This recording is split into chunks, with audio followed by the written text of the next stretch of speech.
Oh my gosh. Oh man. I really wanted to stream yesterday, but like, I took a nap because, you know, as one does when one is ill, you lay down to take a nap and then hopefully feel better by the time you wake up. But what ended up happening is that I took a nap and then I woke up like, I think 20 minutes before the stream was supposed to happen. And I woke up, one, I did feel more rested, but two, like, my stomach was still like aching a lot. And I was like, why? Why is this happening? So I was like, I don't think I can muster the energy to stream or to like voice the characters, because when I don't think I really strain. It's not like I add too much strain to my stomach, but sometimes when I'm like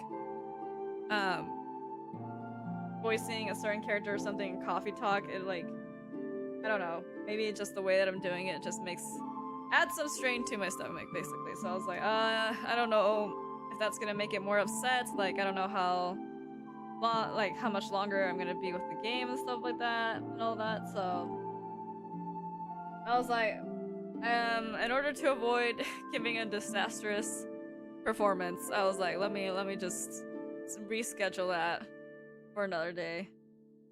But I was feeling better today, so I was like, let me do the writing stream, cause that's something that's like a little bit more chill, and mostly just talking with you guys, and then just generally taking care of things, on my end as well. So it's gonna be chill like last time, where we like discussed a couple of things, and then you guys give me your inputs or any ideas that you had, and I add it to the doc, or we discuss it for a little bit. But whoa, hold on, give me a second. Last time, so in the last stream, I think I got cut out because my Wi-Fi suddenly died, which is unfortunate. But this time around, my Wi-Fi shouldn't be tampered with, so we'll be okay. But someone left me a couple of really interesting comments for the last stream. The writers have found me. Because someone like really gave me kind of an in-depth, like, I don't know, analysis / questions about the story. Their name is Crystal Shard, and so I wanted to kind of like discuss a couple of like the different things that Crystal Shard spoke about, because I was like, oh, there's a lot of really good like questions here, or like things we need to think about in terms of like the world building and like the character creation aspects, like some of the characters that we developed a little bit last time and such. So I was like, oh, that is so many questions. Like, I was really happy to receive it, first of all. Like, I was like, I never expected to receive like a paragraph's worth of comments before. I never experienced to like receive paragraphs worth of comments. So I was like, oh my gosh, wait, this is so fun. So anyways, basically what I was working on last time was just doing like a really kind of loose general outline for the plot. But now that we have these questions to kind of discuss a little bit, basically what I'll do is just read out the comment and then discuss each of the points as we come across them. But thank you, Crystal Shard, for giving me food for thought, because now, like, I meant to like work on this and like answer some of these questions off stream before we got to the stream again, but I didn't get the chance to look at it, so I'm just gonna be doing it on stream. Oh, I actually, hold on, before I forget, let me reshare the Google Doc link for the story that we're working on with chat. Let me share that and then pin it. Maybe. Maybe if YouTube would allow me to pin this thing. Hello? Oh, there we go. Okay. For anyone who comes in and is like, what are y'all talking about? I promise there's a rhyme and reason to everything a little bit.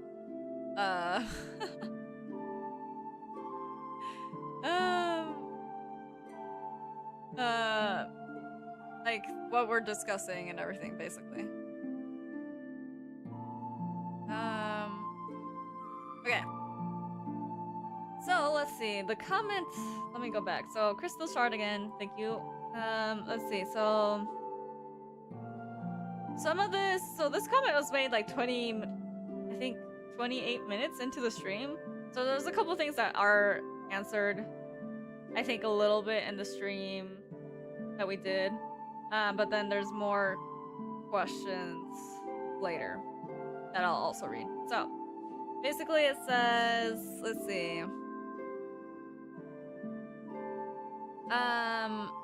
This looks like a really interesting concept for a story. I wonder if you would take inspiration from the Dark Ages as well, or other time periods where there were a lot of knowledge lost too.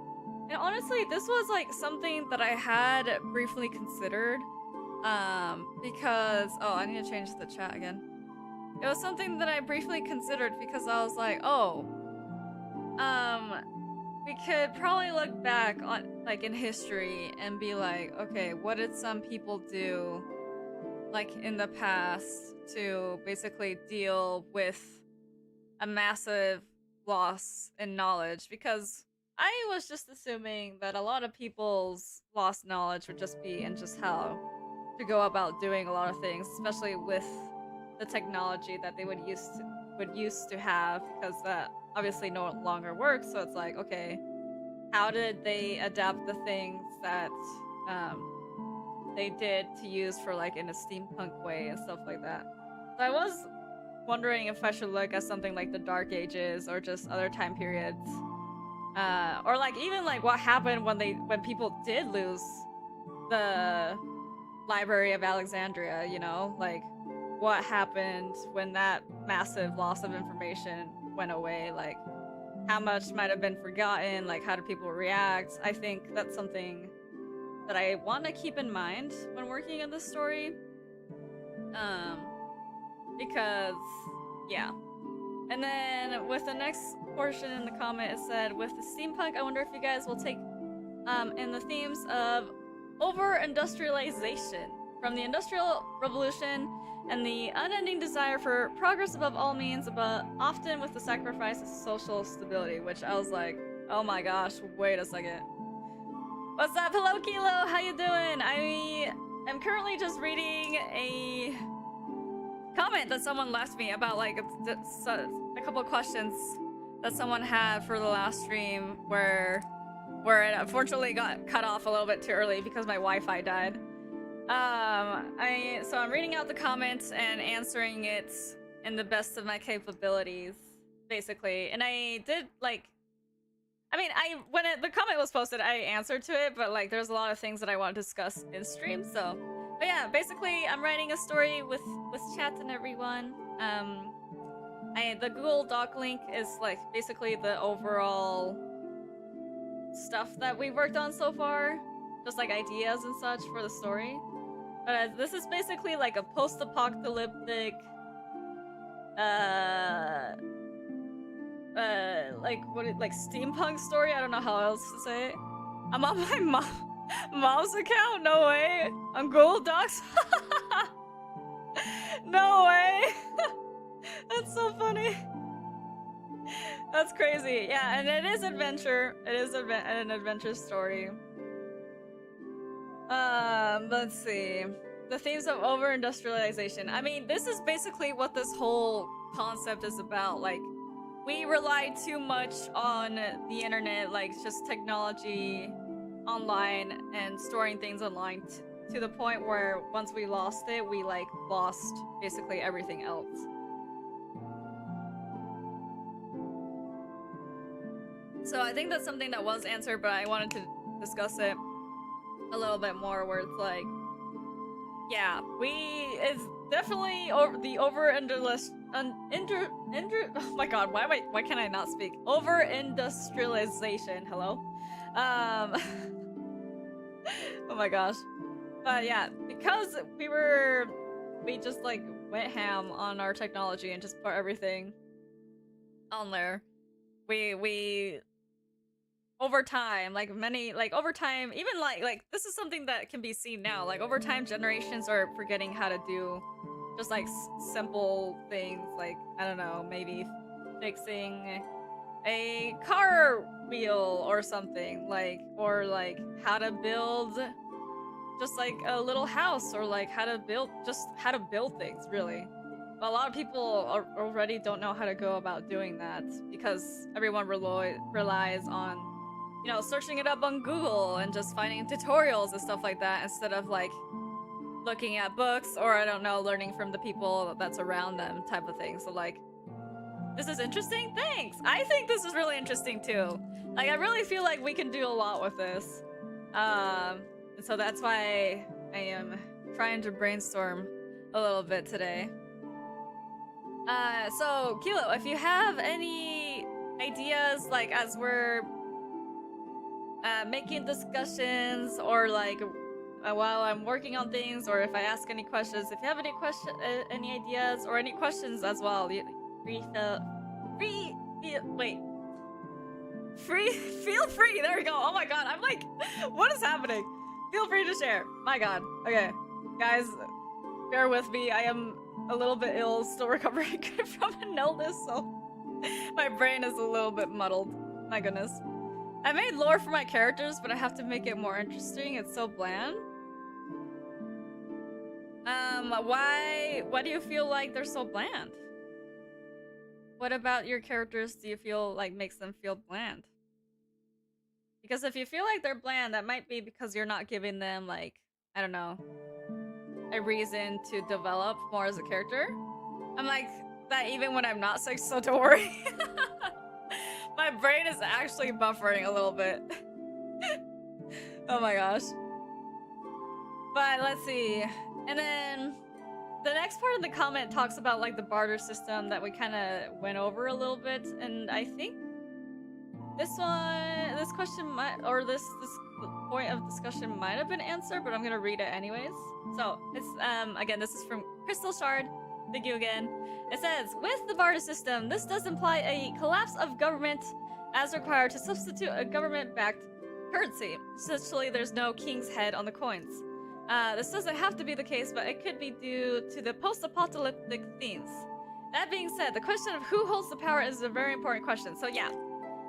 So this one was basically just talking about like who holds the powers and stuff like that. There's like, we discussed this last time, where it's kind of like society, because like the population, like Earth's population was reduced so much, everyone just kind of lives in like different little pockets of like villages or like cities and stuff like that. Like there might be some places that might have started to go back to more like, I don't know, like medieval-esque times, like government forms, where it's like they have either like a monarchy or like what are the, I'm forgetting all the different types of government.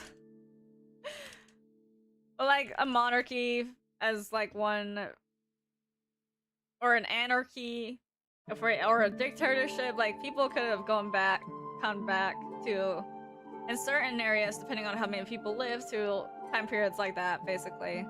But where our story is taking place is just some village on the side of a seaside, like a seaside village somewhere. And so I think I was deciding with this, like where we're starting the story is like we're gonna have like maybe like a head, like kind of like elderly person leading the people there, but it's not anything super like, oh, it's just one person. It's more like of a community type of thing. What would you call this?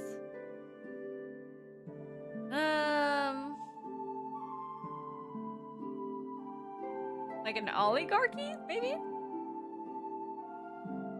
Something like that? But it's instead of wealthy people, it's just the people who have the most information. People who have information that are like, I know what's right, listen to me, and everyone else is like, yeah, why not? And then a good point that was brought up, because we were discussing whether like they would have steampunk train, like how steampunk trades would work and such. So hold on, I need a little bit of water.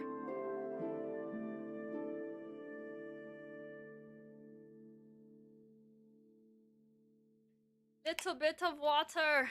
I'm gonna be talking a lot today. I also have tea with me as well. Tea that's supposed to help me with my tummy aches. So I'll be sipping that from time to time.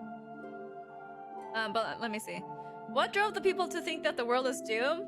The lack of technology, knowledge, loss of population, or is it something else? And why are they destroying knowledge? I'm just trying to understand the concept more.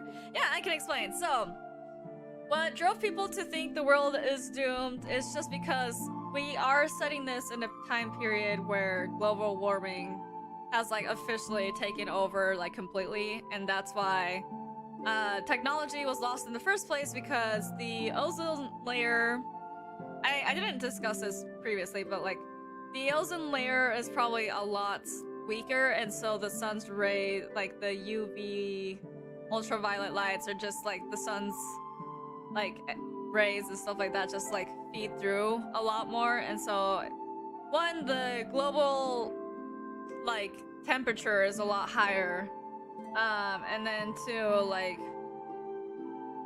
hold on, there's like a lot of oh my gosh, what was, oh yeah, so that like collapsed all of the technology that we had before, like the internet and just like having electricity and all of like the electronic power things that we have now.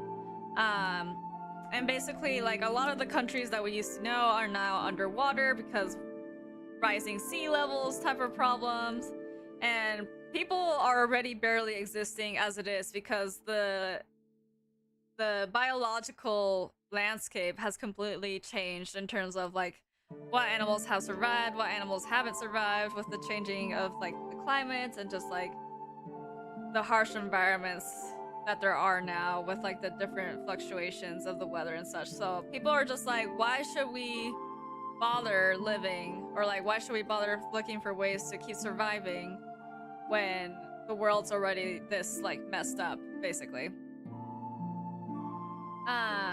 So that's why there are some people that think that they're doomed and that there's no point in trying, really. And so they're like scared that if people start finding technology and finding ways to like basically keep surviving, like that it's gonna give everyone like false hope. I hope that made sense. I don't know if I might have gone on too big of a rambling session, but I hope that made a little bit of sense. And helped you understand the concept a little bit more. No, you're fine. Okay, I'm good. I'm glad. That made sense? Okay, good. Yeah, so that's basically why people think they're doomed. Basically, a lot of the reasons that some people nowadays think we're doomed, honestly. Honestly, this story is very much taking from, I believe, like very real world problems that we're having right now. In a maybe in a not so distant future. Honestly. Let's see, but one of the parts of the comment that was posted from last stream that I hadn't really thought about was like the train system, because this is what Crystal Shard said. So, with the trains, I wonder how the rail infrastructure would have changed over the years if possible. Disrepair, as even now in the US, there's a significant amount of rail infrastructure that has been shut down for various reasons. Line closures, maintenance, bureaucracy, and etc. Right now, I'm creating a world for fun that's basically a mundane sort of cryptids and other semi-strange things that are extrapolated into fantastical ideas. One of the things I'm researching regarding that world is ghost stations, or I don't know how to pronounce this word, of like stations that were built but never opened. All that to say, trains are very complicated because you have to have questions about, are the track gauges standardized, what kind of trains are running, who's making these trains, and who's maintaining them, are they rebuilding tracks or stations to serve their current needs? Which is something that I hadn't thought about before, because I was like, yeah, we have like steampunk, they're probably gonna use like steam-powered boats and like steam-powered trains and maybe steam-powered cars if they figured out how to do that, or like motorcycles. There was like a video that I think Sammy sent in about steam-powered motorcycles, and I was like, what? That's so cool. Anyways, but this is taking place in Europe, and I think Europe in general tends to have, or actually, I don't know how is the public transportation system in Rome specifically?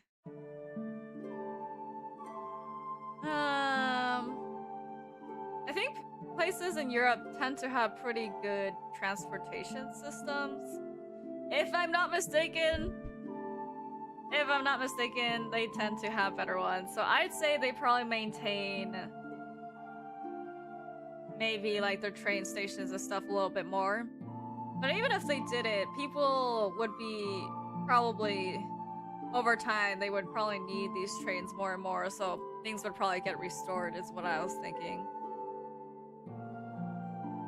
So basically, because of global warming and rising sea levels, technology has decreased to steam-powered tech. Technology using electricity would end up either not working due to water or overheating. Yes. That's exactly it. Is this D&D related or just general storytelling? Hello, Bucket List Bruce, welcome in. This is... What the heck? Why did my captions? Anyways, this is a story I am creating live with just like my viewers and just anyone who wishes to partake in this story. Basically what we're doing is just like combining everyone's ideas and I will take these ideas and create it into a more cohesive story experience, which will then turn into an interactive, like, choice-based, kind of like choose your own story-based story stream that we will be doing later on once everything is a little bit more fleshed out. Basically, I'm just mainly working on some of the characters that can be in the story, and then the world building, and then the actual plot, like what happens in the actual plot beyond the point that we have discussed, will be something I'll be working on, so then you guys later on can experience the story with the things that we have created together, but still not know like exactly what's going on, so you guys can still, like, I don't know, enjoy interacting in the world that's been created, basically. That's what we're making. I hope that made sense. I've done a couple of interactive story streams before, but I haven't made one with chat before. Like where I'm taking the concepts discussed here and then basically fleshing it out to make it into an interactive story later on. The population of the world has decreased due to living conditions and animals going extinct because of global warming. Leftover knowledge is stored in drives, hard drives, etc. Yes. I've never heard of anything like this. Pretty cool idea, though. Yeah. I don't know if anyone really out here in the... Maybe, like, in the like, normal YouTube video formats, they might have done something like this, but definitely I haven't seen anything like this in the live streaming format before. It's just something I'm testing out, and it's something that, like, is what my content is, like, more kind of gearing towards eventually, which is just like a lot of just different story type content that people can come in and interact with in different ways, basically. This is just one of my ways of just partaking in the storytelling / story making, because I love stories. And so I like to play games with good stories and kind of see where the stories are headed, but I also like creating stories myself.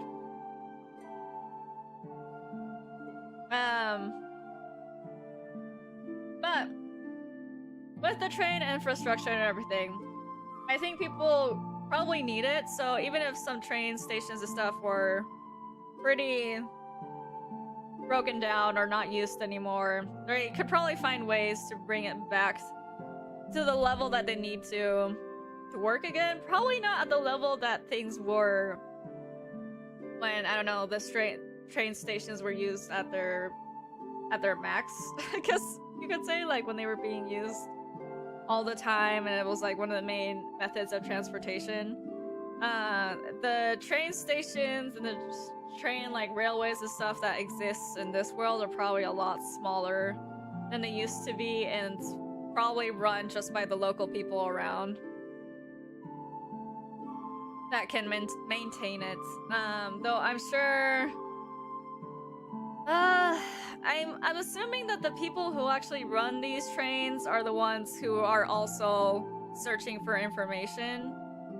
So, like, supporting the people who are searching for information to kind of bring back the world to what it used to be, is what I'm assuming would be the people using these trains. Because I doubt it would be the people who are like, the world is ending, everything's hopeless, we can't continue, why would you do things, type of thing. I doubt people like that would be using it.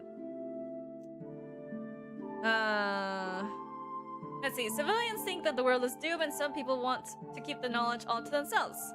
My question is, why do the civilians want to keep the knowledge to themselves? What is stored in the drives? So basically what is stored in the drives is like a lot of information that data hoarders from the time period before the like big collapse kept like information in, basically. Because these were data hoarders tend to take care, like really good care of like their different, like all the information drives, and they tend to upload like almost, I think, everything that's existed ever in this world.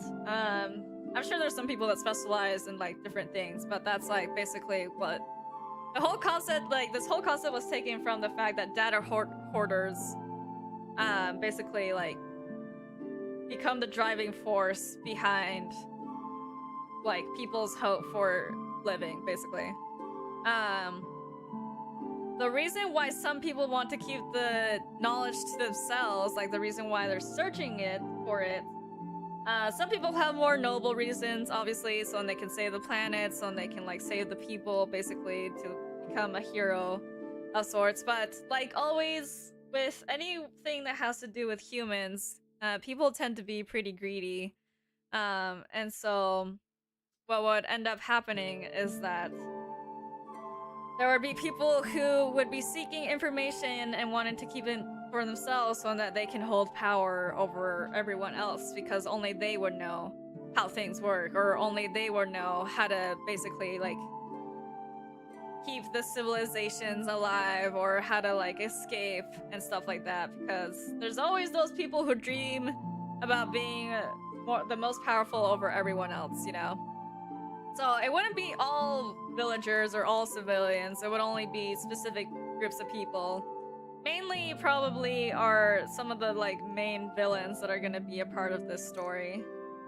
We have two main villains, or like I think two types of people that, or categories that people would fall into when it comes to the villains we'll encounter in this story, which is like the people who are searching for the information so that they can use it for their own, and the people who are using for the like searching for the information so they can destroy it and like just get rid of the idea of anyone of like people just living beyond this part.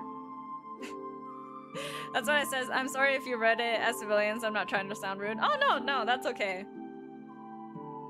I just mentioned villagers or civilians as just like a general thing, because like it could be various things, honestly.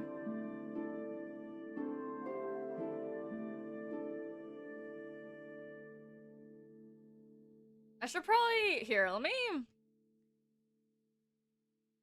The story so far... Link. Some people actually know what the Google Docs link is. Replace pinned message, there we go. sorry, I can't understand certain things people say. No, it's okay. Sorry. If there's anything that like you need more clarification on, like that you're not quite understanding, let me know and I'll try to explain it a little bit more. Because this is still very much a work in progress. There's some things that don't quite make sense or don't quite mesh together well yet. So there's still a lot that needs to be worked on. But basically what's being worked on the most right now is just world building. Because we gotta figure out where we are at in this story in terms of like how much people know, how much people can do, and how people are surviving.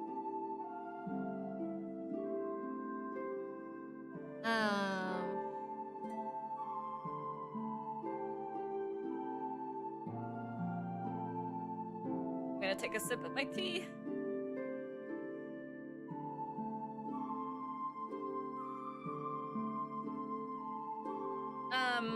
And I'm gonna continue reading Crystal Shard's comments about the data retrieval, so... Which I was like, yeah, this is definitely a possibility. Where the story will head in is something that you guys will figure out eventually.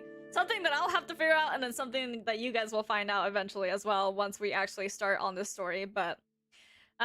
Crystal Shard said, with the idea of data retrieval, I really like the idea. The twist could be heartbreaking reality that the data decayed in the meantime anyway, and only some of it is useful. The only problem I see is accessing the data on a USB drive if you only have steampunk stuff, but it could be worked around, I think. Although, technically, USB drives do use quantum mechanics to store and transfer data, which might be out of the scope of the technology available if the characters have to understand it. So, basically with this, it's like, when these characters finally... Sorry, my phone died? No! R.I.P. If you want to know maybe my response to any of your comments, you can always go back in the VOD, like time skip backwards, basically, to see what you might have missed. But basically with this whole data retrieval thing, like, it's a very, very possible reality where people might get to finally, I don't know, accessing these different drives, and then when they do, they realize they can't actually get anything out of it. Like, that's something that could possibly happen. Or maybe they could get only little bits and pieces, or maybe it only works with certain drives because they, like, protected the data better. But honestly, that is a question for once we actually, like, probably reach, like, more towards the end of the story. Like, whether or not our characters will actually find the information that they're looking for within these drives or not. I think that's, like, the major plot points that will lead to the ending. So I probably won't be answering the question to that now. But Crystal Shard, hello, welcome in. Oh my gosh, I was just discussing the comments that you left behind last stream. I was discussing the comments because I wanted to talk about them a little bit more in stream before I started working on stuff. But welcome in, I hope you're doing well. I'm so glad I was able to do the stream. Man, I was worried, I was like, my stomach was still gonna be too upset to be able to stream, but everything is a-okay.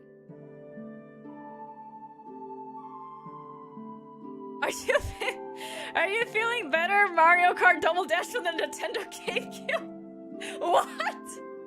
What has happened? What is happening? What do you mean? Hello, my name's actually Maelo. I wanted to come earlier, but my alarm didn't go off. Oh, that's okay. I hope, like, how, if you don't mind me asking, how early is the stream for you? I was just discussing the first part of your comment, by the way.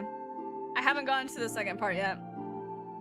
My main question is what the MC's importance to the story is. Like, what significance do they have that contributes to the story? Basically, the MC is your guys' kind of like self-insert that just has a little bit more backstory and personality to them. The MC is gonna be your guys' gateway, basically, into interacting with the story. That's what the MC is. It's gonna be the gateway to how you guys interact with the story.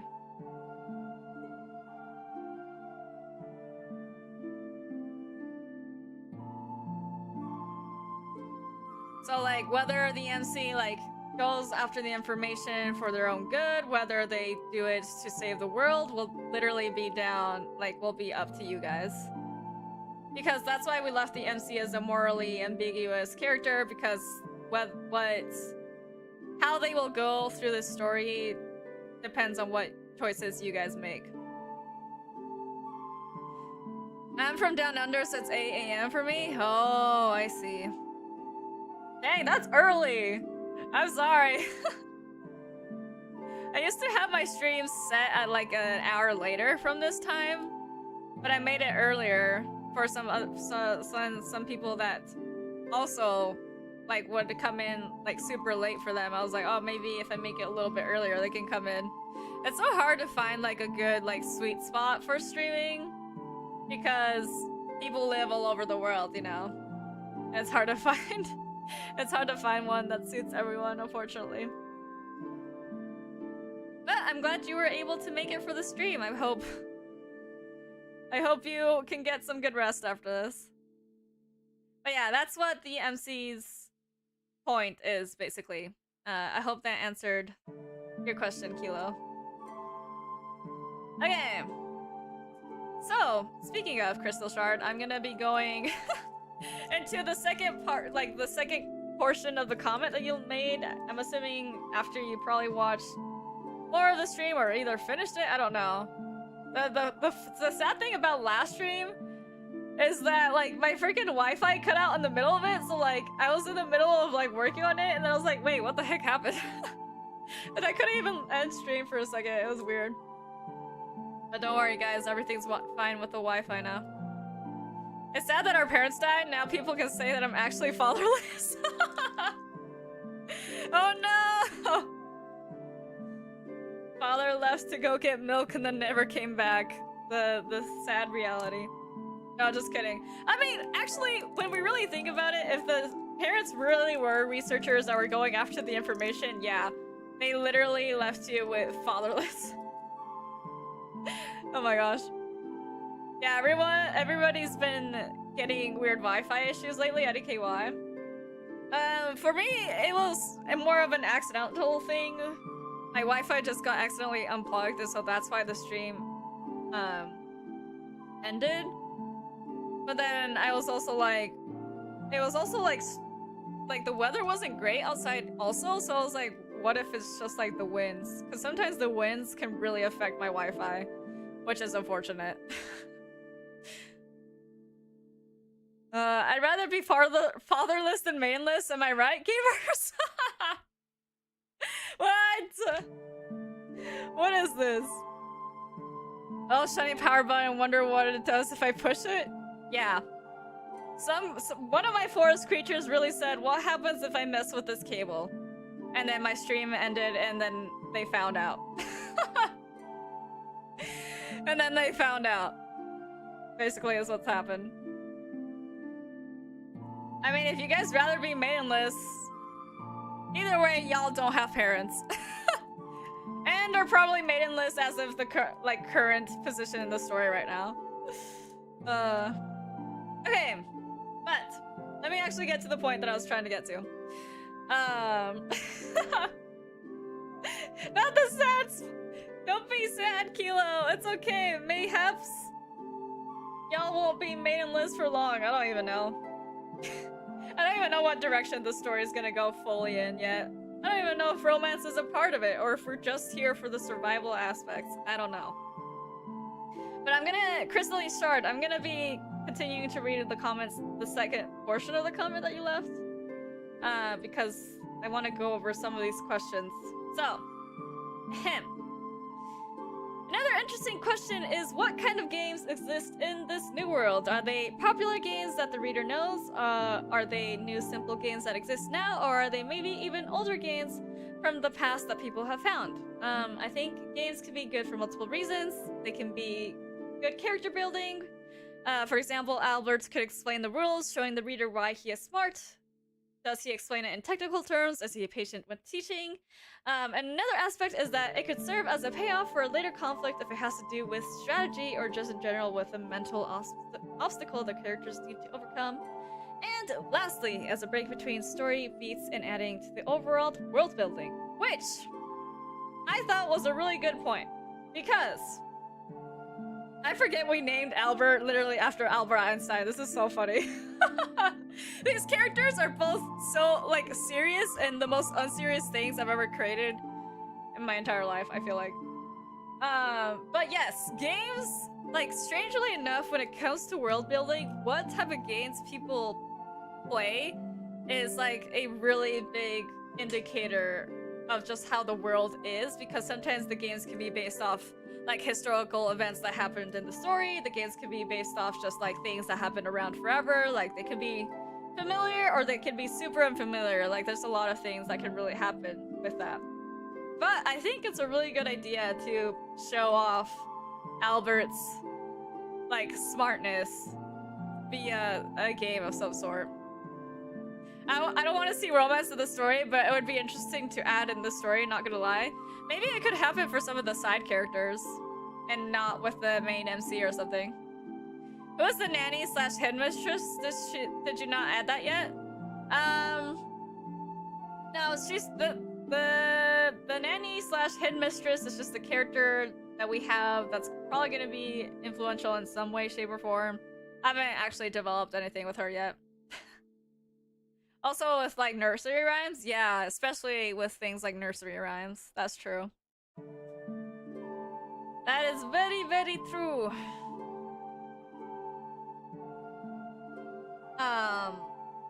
So I definitely am gonna play around with the idea of like what games they would have, because I feel like cards, like any type of card games, is something that's just lived to like pass the test of time, I guess you could say. Like, card games have always been here in some way, shape, or form, I feel like. Or, like, for a long time, anyways. How long have card games been around? So, apparently, they originated in China between 618 and 1080. So, yeah, card games have been around for a long time, y'all. Is one of the villains Captain Hook? No, not necessarily Captain Hook, but we do have a pirate lady captain thing. Pirate villain equal instantly Captain Hook? Really? She doesn't... Well, I don't think she has a hook for a hand. Hello, Red. Welcome in. We're discussing the story. If you would like to know what exactly the story is about, the Google Doc link is the story thus far. Some of the ideas that we have in.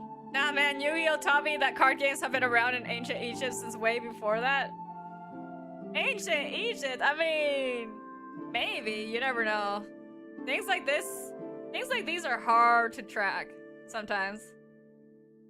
Anytime someone says a pirate villain, I instantly think Captain Hook. I mean, it makes sense. He is one of the biggest pirate villains of all time. Another downside of it being early is that it's so cold right now. Oh no! Make sure you bundle up in blankets if you have any around you. Yo, we talking about card games? Who didn't invite me? we're just discussing about what type of games in general this world would have. If you guys have any ideas of what like sort of games and stuff like that there could be in the store, like this story, let me know. I'm actually gonna add this to the world building setting, or I guess the setting aspect of, no, I'm gonna add like, I should add a world building section.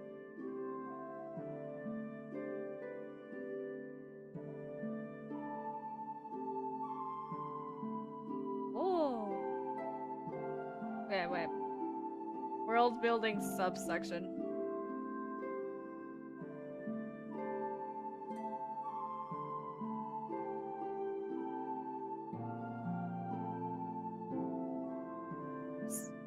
some of the world building stuff is in settings. I'll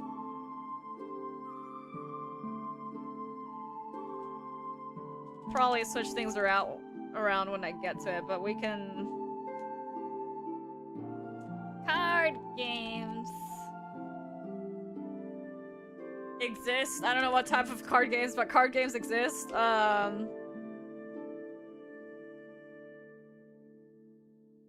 And probably...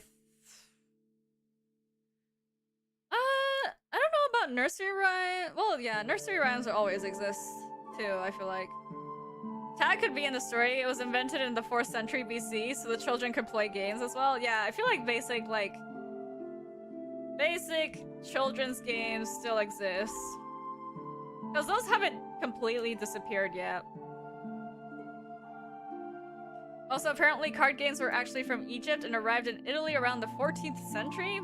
My, so the Google lied to me. It said it originated from China.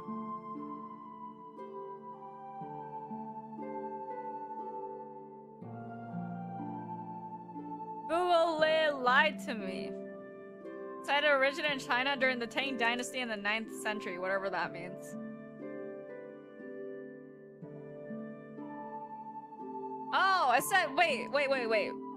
Playing cards were invented by the Chinese before AD 1000. They reached Europe around 1360, not directly from China, but from the Mameluke Empire of Egypt. So, technically, the Chinese had these card games, people in Egypt played them, and the people from Europe that were inhabiting Egypt at the time, I'm assuming, just happened to play with them. And so then card games were spread across the globe. Oh dang, I didn't think Yu-Gi-Oh would actually be right. I mean, it was partially correct. There's probably multiple origins, yeah. With like things that span back further than back into the ADs, basically, that it's hard to know where exactly things come from. As expected from the manga literally about caves. Oh my gosh. I'm eating PB and J, yum. Would you guys hate me if I said I wasn't a PB and J fan? Specifically, I'm not a peanut butter fan. I'm not a peanut butter fan. I know. I like peanuts by themselves, but as peanut butter? No. I've never had it, so no. Nice. I'm a PV and Vegemite fan, if that counts. I mean, yeah. And Vegemite? That's crazy. I've heard people have like mixed reactions to that, but most people tend to hate it. I've never tried it, so I have no clue. Does it even exist in the States? I don't think so. I'm not a peanut butter fan either, but I'm just eating it for the jelly, not gonna lie. You could just make a jelly sandwich then. Or do you need the peanut butter to bring out the jelly? Or do you need it to bring out the jelly? Honestly, I feel like peanut butter overpowers every other taste. Same with like cinnamon.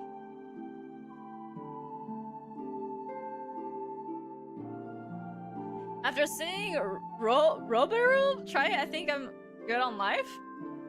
What is that? Robaru? I don't even think I'm pronouncing this right. Robaru?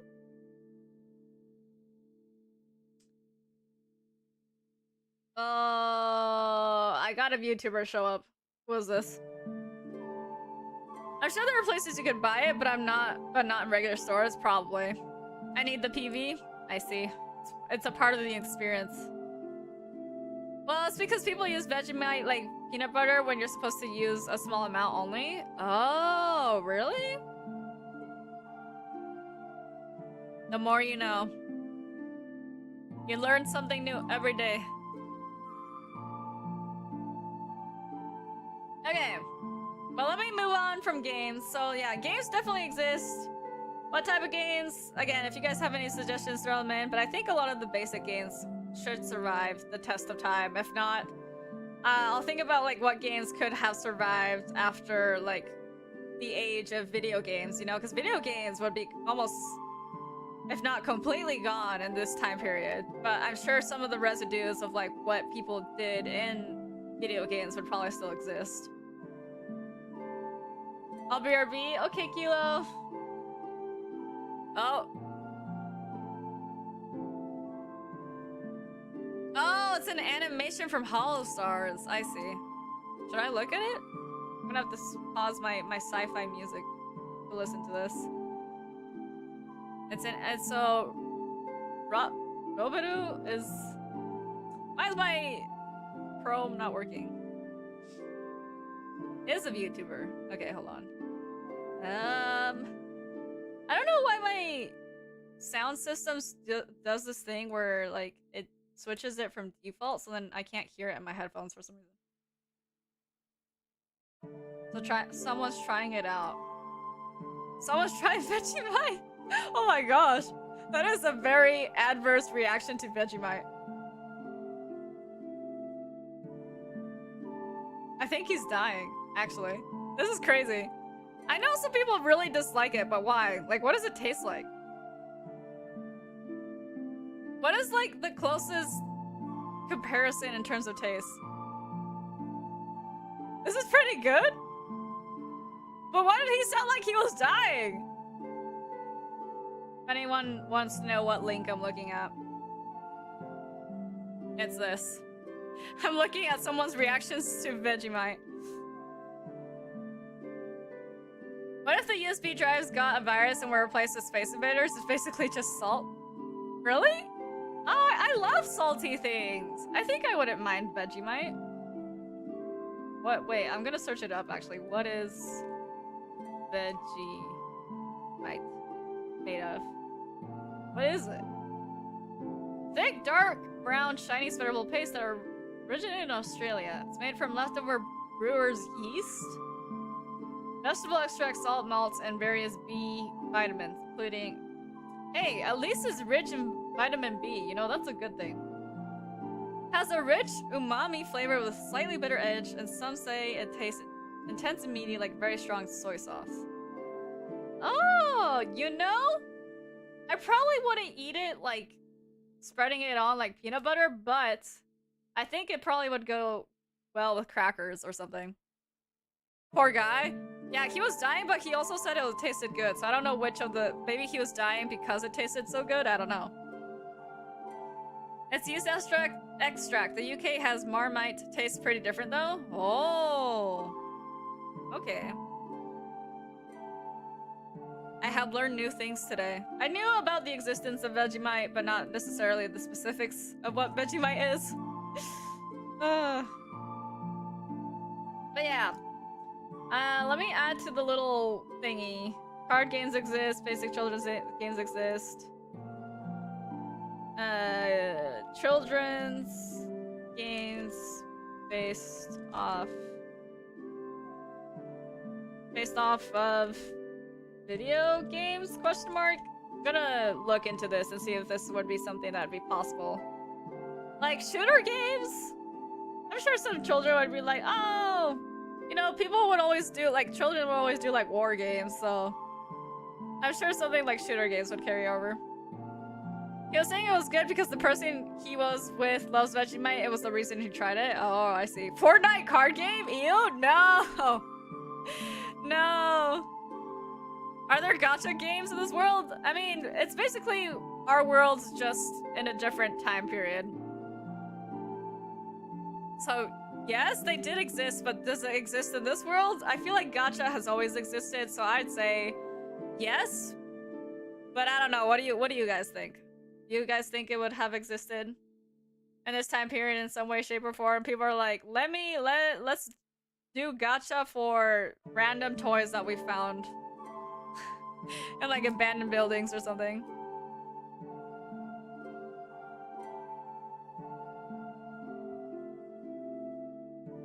Random residues unboxing. Our world in a different time period? That means Yami no games exist. But like, technology is a no-go, y'all. What is Yami no games? I'm searching this up. Oh, Yu-Gi-Oh? Shadow game? Wait, what? Shadow game? This is a Yu-Gi-Oh thing. I was choking on my sandwich because I drank Pepsi while swallowing it? Why would you do that? The Pepsi bubbles got to you, probably. Trading card games exist, then yes. I honestly know next to nothing about Yu-Gi-Oh! But sure. I'll let y'all add that in if that's something that you guys want. I know nothing though, so I probably won't include anything specifically. You guys think that Uno would have lived through the massive information, like, annihilation, basically? I feel like Uno, as a card game, would survive. I'll make you read it one day. It's not the type of series I'm really interested in reading, honestly. Hard. Well, okay, but I've also I've watched Chihaya Furu, and that's like a Japanese card game thing, so... can I really say that?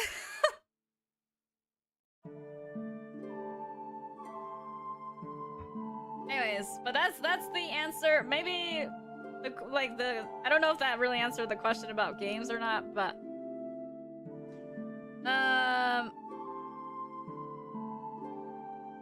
So, the next comment that Crystal Shard left is about the pirate lady. Let's talk a little bit more about some of the characters we created last time. So, Crystal Shard, you said with the pirate lady maybe being a hired mercenary, there could still be internal conflict depending on how complicated you want the story and relationships to be. My personal opinion with her bossing around minions would be that it could be funny, but it doesn't fit with the themes of pirates, which were all about camaraderie, I can't speak, and not fuck! I can't speak! Hierarchy, yes. Because if you were unpopular, there'd be immunity. However, I think it's fine either way. So, actually, I was thinking a little bit more about the pirate lady. Oh, wait, actually, let me answer this comment first. Where chess exists? Probably. This game has also existed for a really long time, and a lot of people just play chess on the regular, so I feel like people will remember chess. Sorry for using big boy words. No, I know in theory how to pronounce these words, but then when my brain actually, when I actually try to pronounce them out loud instead of in my head, suddenly there's like a disconnect. Also, I'm like not at my 100% brain capacity today, so how do you even pronounce that? Hierarchical.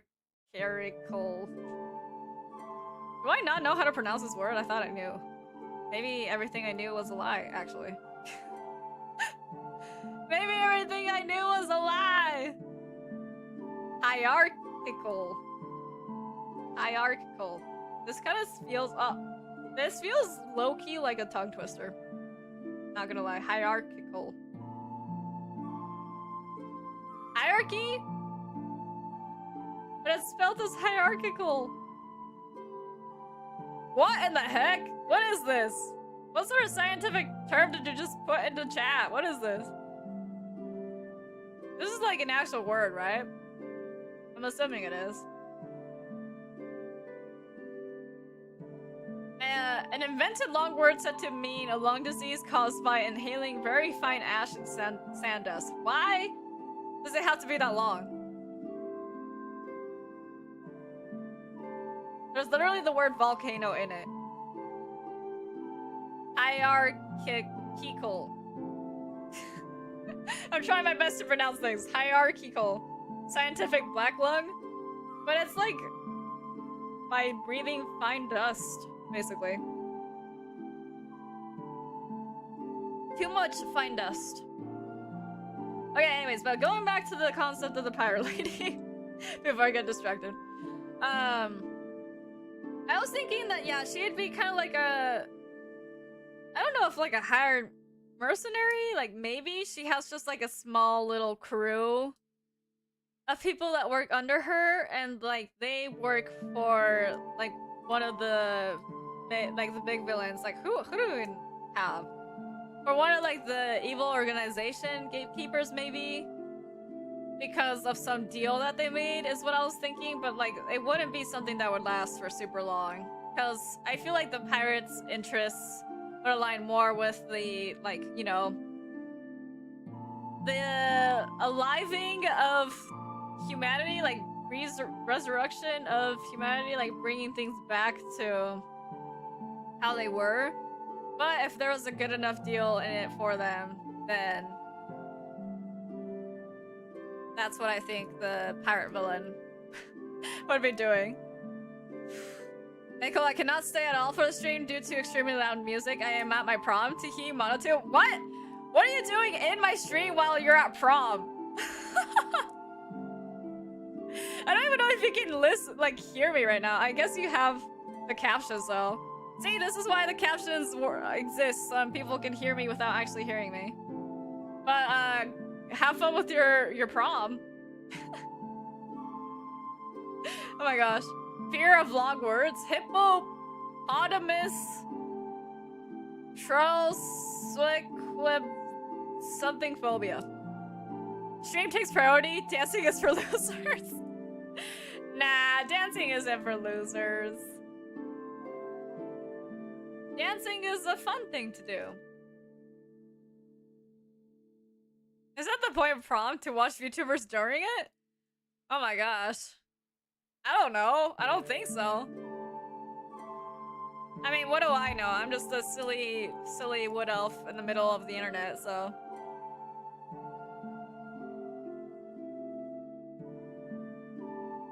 I don't know how social functions like that work.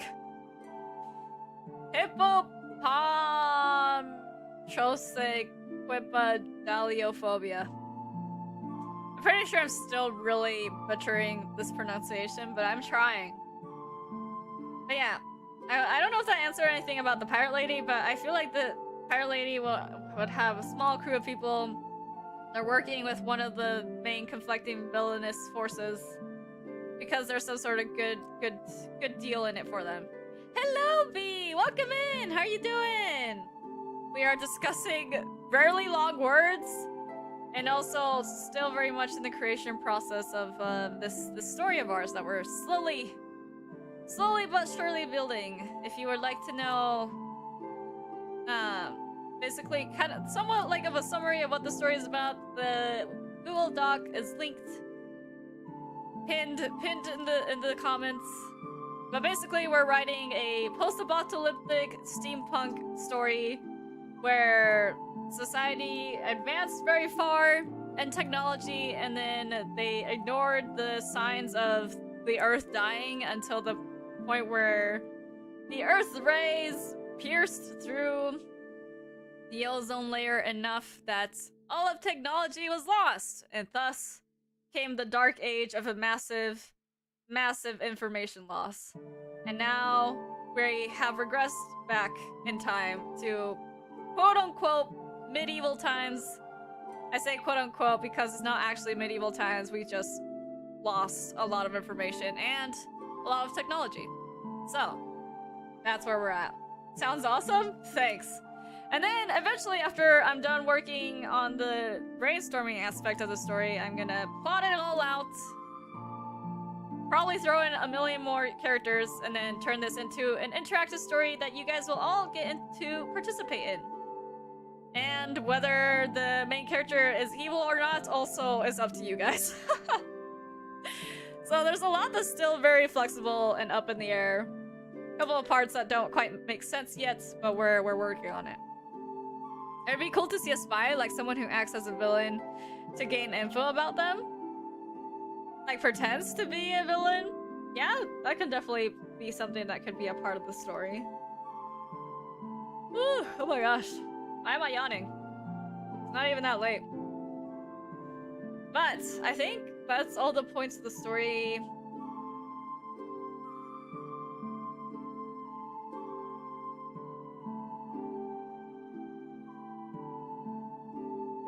Wait, I feel like there's something that I missed. Right.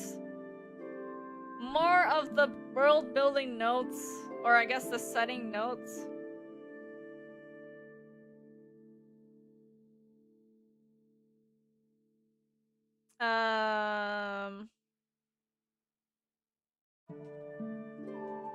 me edit some of the notes. Where Rome once was.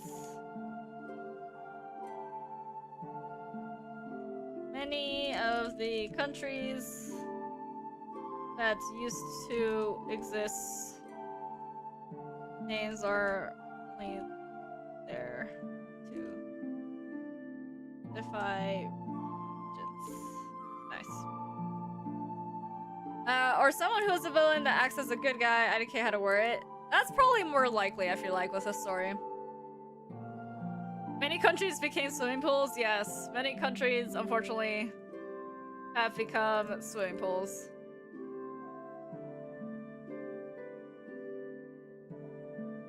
They've become one with the ocean again. No, it makes me wonder, like, how far... How many countries will sink? Or how many countries are sinking? Oh my god, there's so many. Netherlands, Maldives, Fiji, Vanuatu, Kochi, something city, Bangkok flood. No, these are floods. Venice? Wait, is Venice actually flooding? Oh my god, I gotta go visit it. Is it actually disappearing? Venice, no, I need to visit you before you disappear. What the heck? Take a dive? Yeah, I think like that's the reason why we're like right next to the ocean. I know Venice is gone for sure. Yeah, they have the canals, but it's sinking. The canals? Not the canals. Canals. Wait, that's so wild. A lot of islands are disappearing, which makes sense. I know that California is also sinking. But like, will it stop at California? I don't know. How many tons of water do we have with the glaciers? With the glaciers melting.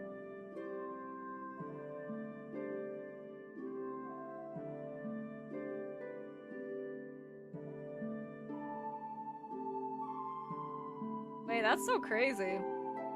I didn't know there were so many. I mean, it makes sense. All of the countries that are... Or like... whatever that's near the sea, obviously, is gonna go. Okay. Anyways, yeah, so something else that I'll keep in mind is just like what countries would still exist and which countries wouldn't exist. But in terms of any other notes or thoughts that you guys may have for the story, or any characters that you guys would like to see, so I'll add in as an idea like the... I guess I'll add it in the evil villains section where it's like...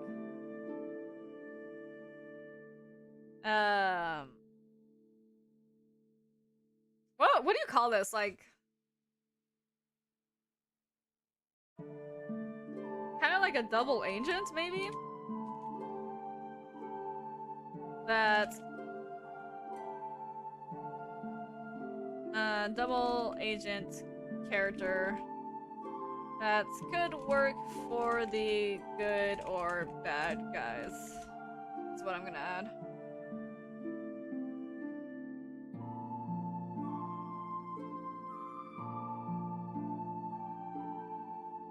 I know you mentioned it before, but I joined the stream and I'll check after. But what is up with accessing the flash drives?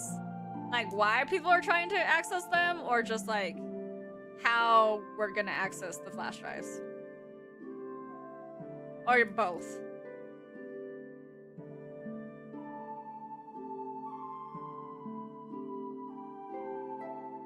Like how? What do you mean like how? Like how are we gonna get them? Okay. The whole point is they don't know how they're gonna access these flash drives. At this point right now, with how I'm creating the story, I don't even know if they will be able to access these hard drives. But the whole reason people are so obsessed over them is because of the concepts that exist in today's world, which is data hoarders, basically.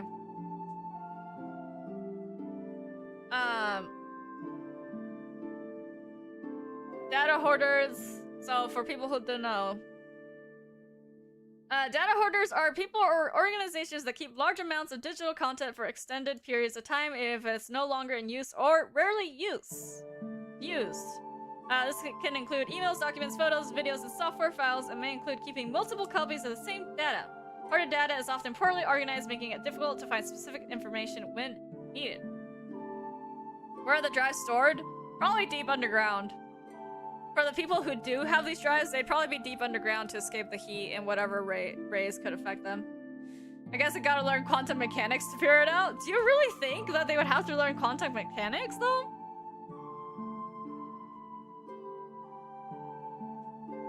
Like, what if they managed to get to work, like, some sort of technological something or another to work?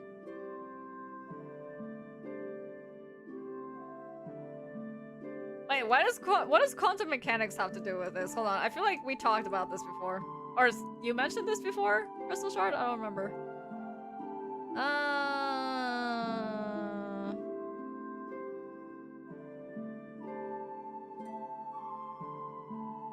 USB drives do use quantum. Oh, you said USB drives do use quantum mechanics to store and transfer data, which might be out of the scope of technology.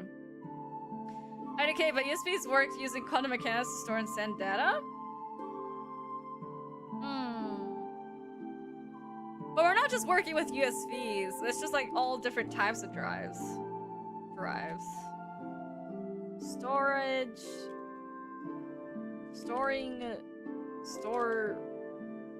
Storage drives. Types. I mean, USBs would definitely be one of them. But we have hard disks. We have solid state drives. I don't know, what do data hoarders even use? What drives to data? Basically what I need to do is like a deep dive into the data hoarder culture, basically.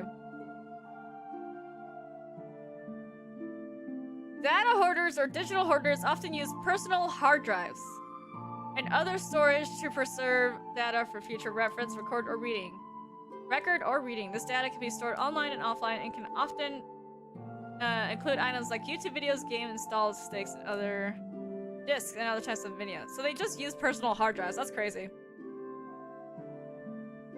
It's a term called quantum tunneling? What? I have no idea what's happening, but it sounds cool as hell. Once quantum gets introduced, my brick brain becomes more brick. No, it's okay. I hardly know what this is either. Apparently it's just how, like, USBs do their thing, basically. Floppy drives? Well, yeah, floppy drives. Like, literally so many things. And I'm sure there's, like, so many different types. But the issue is not necessarily how the different aspects of that work, which maybe, yeah, they can do, like, a deeper dive into that, but to make it easier for the more simpler folk who may come across the story, we're just gonna keep it to just, like, finding a way to get these drives into a system that can extract the information, basically.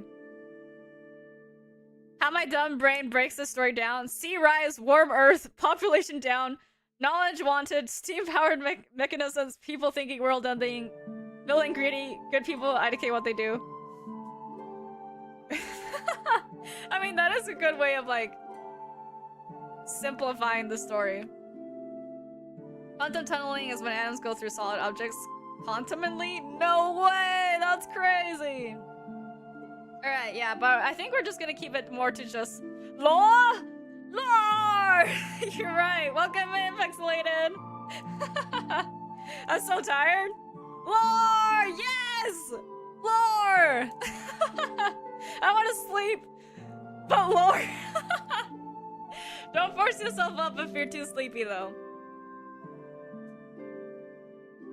No. Yes, the lore! Oh my gosh. This is so funny. Yeah, we're discussing the lore about how the USBs would work. That's something for, like, end-game story stuff. My main goal is just, like, I think the characters are just gonna have to figure out that they were used in, like, computers. And that they're just gonna have to figure out how to make a computer work. Probably, like, deep underground. And maybe with a slightly different powering system than we have now, or maybe find a way to get electricity to work, even if it's only for like a short amount of time, is what I was thinking. But honestly, the possibilities are endless with the directions that this story could go, and I'm just trying to figure out how to narrow it down, basically. I have zero info about what the story even is. Can I get a general overview? Yeah, if you look at the Google Doc link, that's like all the notes we've had on this story thus far. It's not super big, but it kind of gives you a good overview. And then after you look at that, if you have any questions, I can answer more. What if this story was just a game? That would be a good game idea, not gonna lie. I mean, technically it is a game, if you think about it, because it's a game for you guys with which way you'll control the MC to go through the story, basically. It's gonna be somewhat game-like, except for there won't actually be any, like, I don't know, video game qualities to it besides, like, interactive story-full stuff. Like, maybe, like, a point-and-click adventure, if I had the resources to do that. It's probably gonna be more visual novel-esque, though.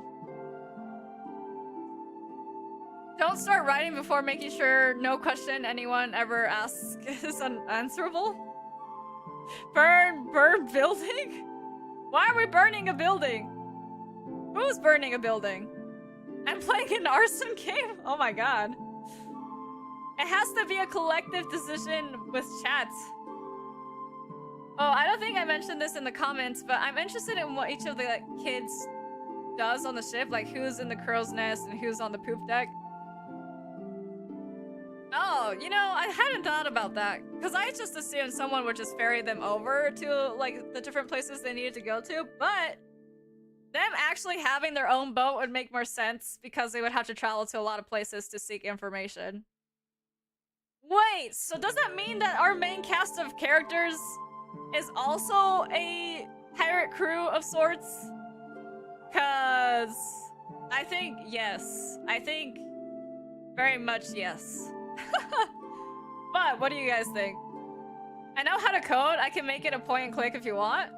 But the thing is, then I would have to think about like what resources I would use for the backgrounds. You know, like if I would actually have character sprites, like that's a whole other project that my little old self cannot do. We're trying to make these a little bit simpler, I think. As much as the idea of a game would be cool, there's too many complications to that. Yeah, that's what I thought, because I thought it would be a nice parallel to the Pirate Lady. Yeah, I think that would be good. And it would make a lot of sense story-wise that they would have, like, that ability to go to different places. So, characters, I guess world-building notes. Main cast of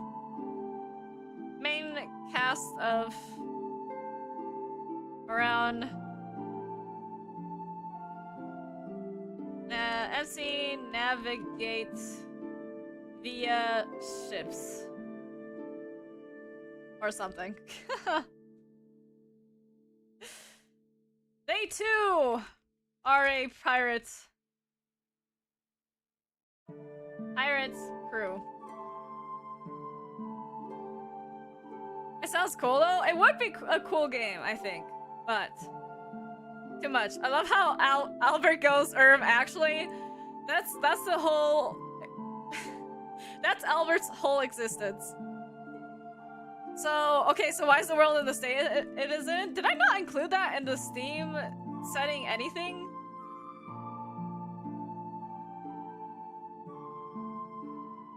No, I have that written in settings, right? Big lack of resources because the planet is overheating.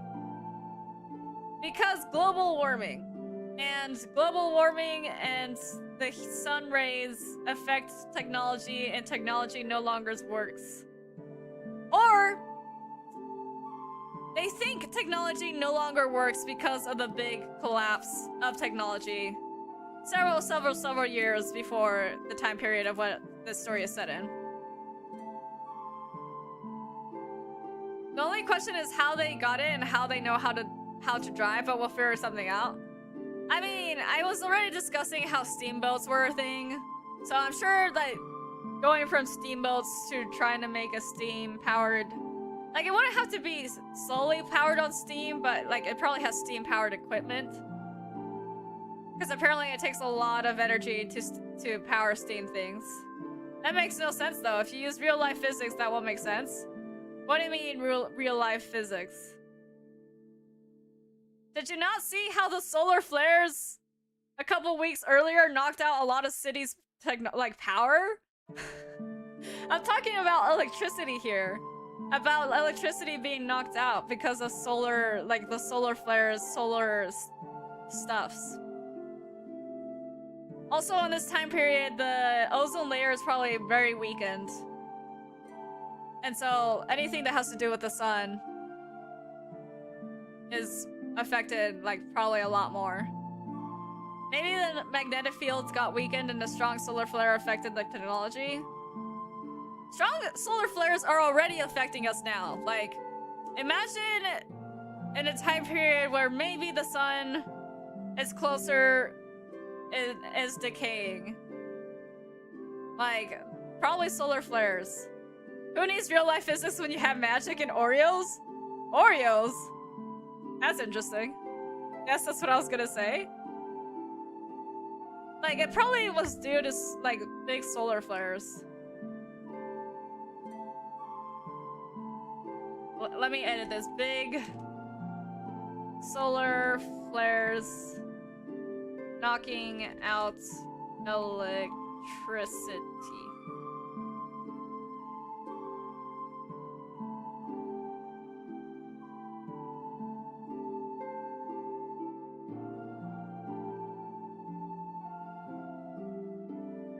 Global warming. Or maybe the ozone / magnetic fields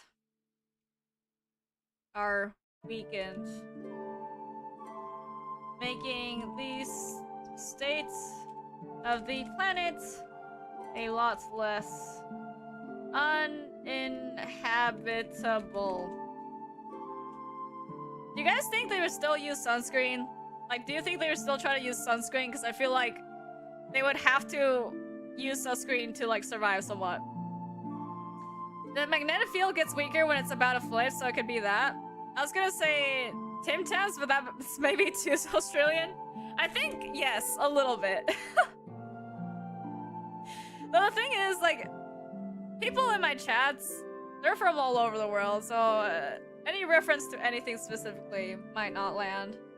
Less uninhabitable means more inhabitable, though. Oh, sorry. A lot less inhabitable. Sorry, thanks for correcting me on that. Oh my god. That could have been terrible. You're supposed to write less inhabitable? Yes, thank you. That's a double negative.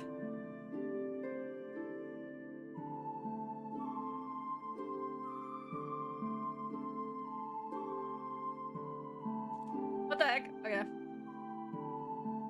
There we go. Electrical currents and anything that is connected to energy use in electrical wiring can be affected by the sun's rays. Global warming makes the sun's solar flares get stronger, making tech use useless. Yes.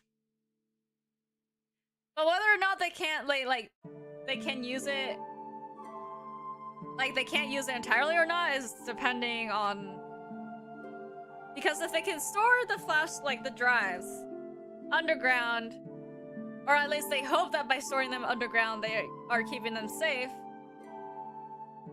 it could technically be a solution if people figure out how to operate some sort of like old computer or something, like some sort of old relic that they might have kept, and power that up to access the drives. But even then, like, maybe they only have a limited amount of time because even underground things don't work well. I don't know. There's a lot of specifics I still need to figure out.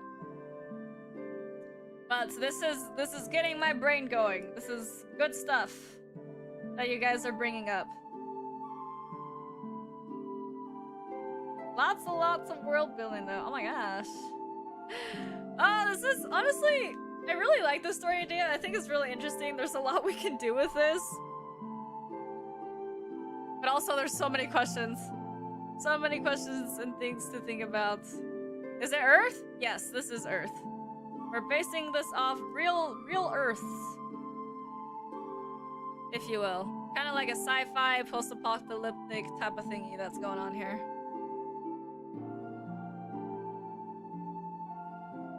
Earth for simplicity's sake, you know? I mean, we could make this a different planet, but, that would be a lot of things. As opposed to fake Earth? I mean, depends on what your definition of Earth is, like what you think Earth is.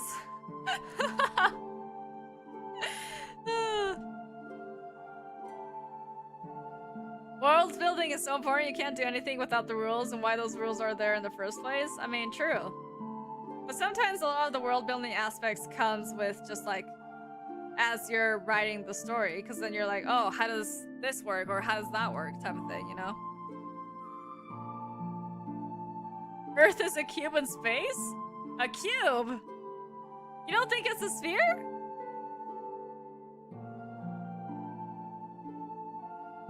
No spheres?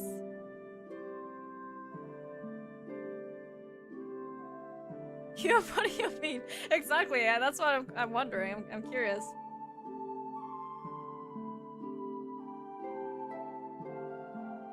That's what Minecraft taught me? Oh my god. You can't believe everything Minecraft teaches you! No, obviously Earth is a triangle. Oh my god, you might be right. Maybe it's a cone shape.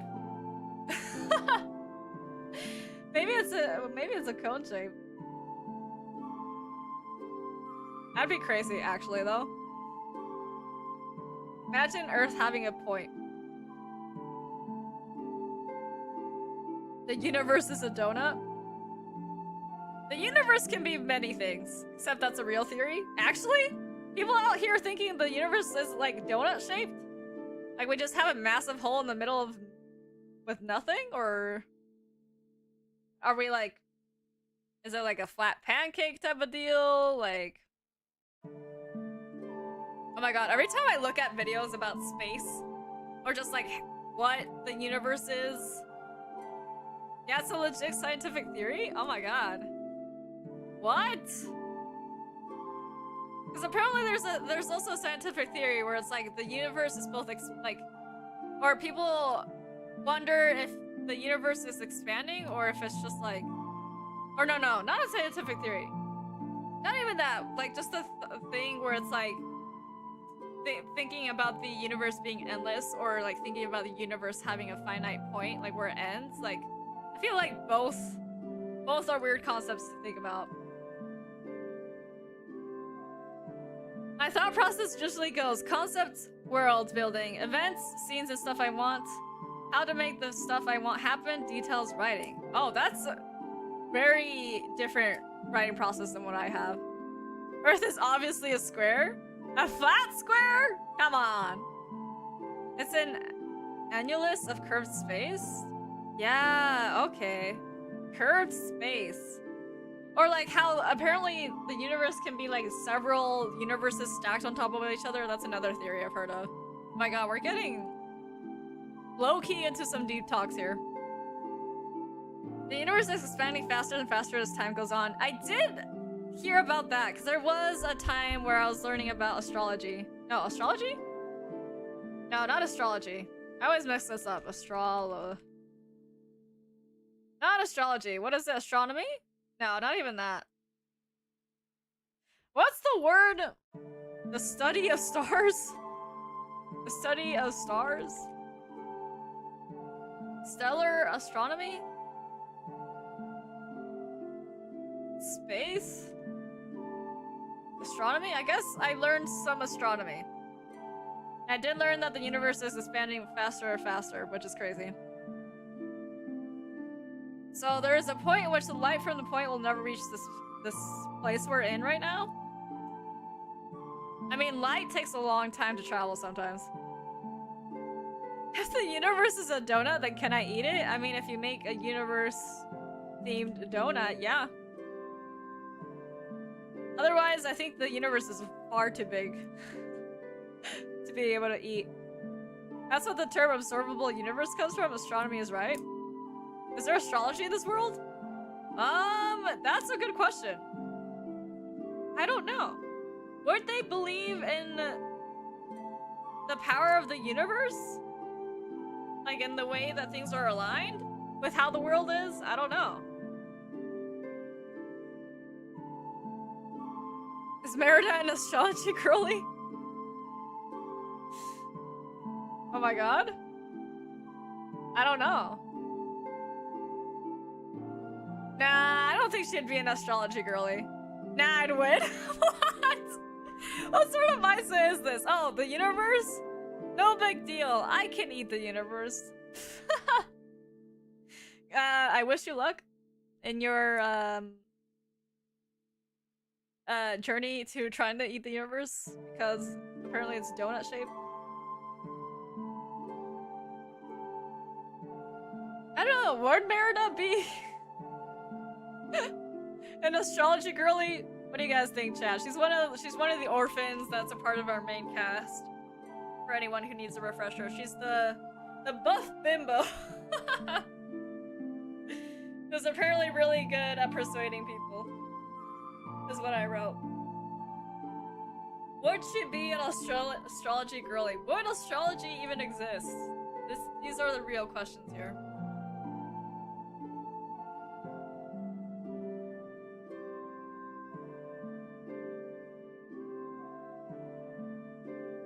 Oh man. I'm trying to think.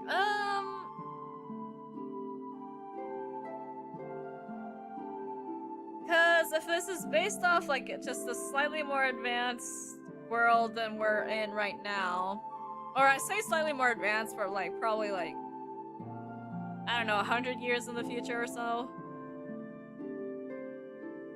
Well, presumably they are using the stars to navigate during night. Yeah, most likely.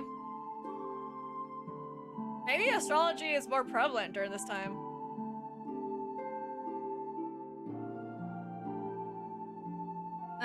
Because of the fact that maybe they started relying more on the stars and the sky to navigate themselves. Because I don't even know if compasses would work in this world. Depending on how the magnetic fields are doing. What I'm saying is that the universe is expanding so fast that after a certain distance, the space itself moves away faster than the speed of light, which means the light emitted from there never reaches here. Oh, dang! My cat just stepped on my keyboard. I was like, "What does that mean? What is Almalal? Almalal? Oh my gosh, say hello to your cat for me." We don't need to think about the star moving positions. That's about our pay. That's above our pay grade. Too much brain power, not enough brain cells. I love that. I think anything that uses magnets shouldn't work. Yeah, cause yeah, the magnetic fields are flipping. Amalal is a cool name. Should we name a character Amalal in honor of the cat keyboard? Should we have a character named Amalal? Who should I put this in? The good guys or in the villains section? Where should I put this name? We have a cat named Almalal? That cat keyboard character villain? Wait, villain? Should it actually be a cat? It should be the name of a cat? Okay, but a cat's on the villain sides or is it a part of the main cast crew? Or is it a part of the Pirate Lady's crew? Almalal. Okay, villain cat? Pirate Lady's cat? Okay, villain cat. She has a pet cat named... named Almalal. Oh my god, this is fantastic.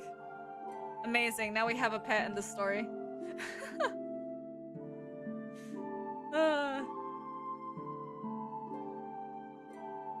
Oh, that's so good. Oh my gosh. Oh my, so many world building things. Okay. Do any of you guys want to... I don't know. Actually, I don't know where I was going with this. I was gonna ask, like, should we do a more in-depth dive of, like, how technology should work? Should we just keep creating more characters? Do you guys want to just keep expanding on the world building a little bit more? Is there anything any one of you guys want to do wants to discuss more? Literally anything and everything goes, because this is just a brainstorming session. Last brainstorming session, I was working on the plot a little bit, but now that we've got some new elements making their way in, I'm like, okay, let me wait a little bit more before I do anything else. I'm gonna check the document out tomorrow and I'll tell you about my thoughts. I want the world building to make infinite sense. I mean, we can't make everything in this make infinite sense since there's a lot of different ideas being mashed together, but... Do the children go to school? Is there a school in general? Now that's a good question. Because... Ooh... I want it to come to a point where there can't be any questions asked about if that cannot be answered. What? How? We can't. Everything is possible. How? I feel like it's impossible to have a work that has no questions that aren't answered. We can make it. I don't know if I have the ability of making something like that, but... So, schools. That's a good, like, question. I think they would still exist, you know? Wait, school probably doesn't exist, but maybe in an informal sense with parents teaching multiple families? Okay, maybe not school establishments, but I feel like there would probably be, like...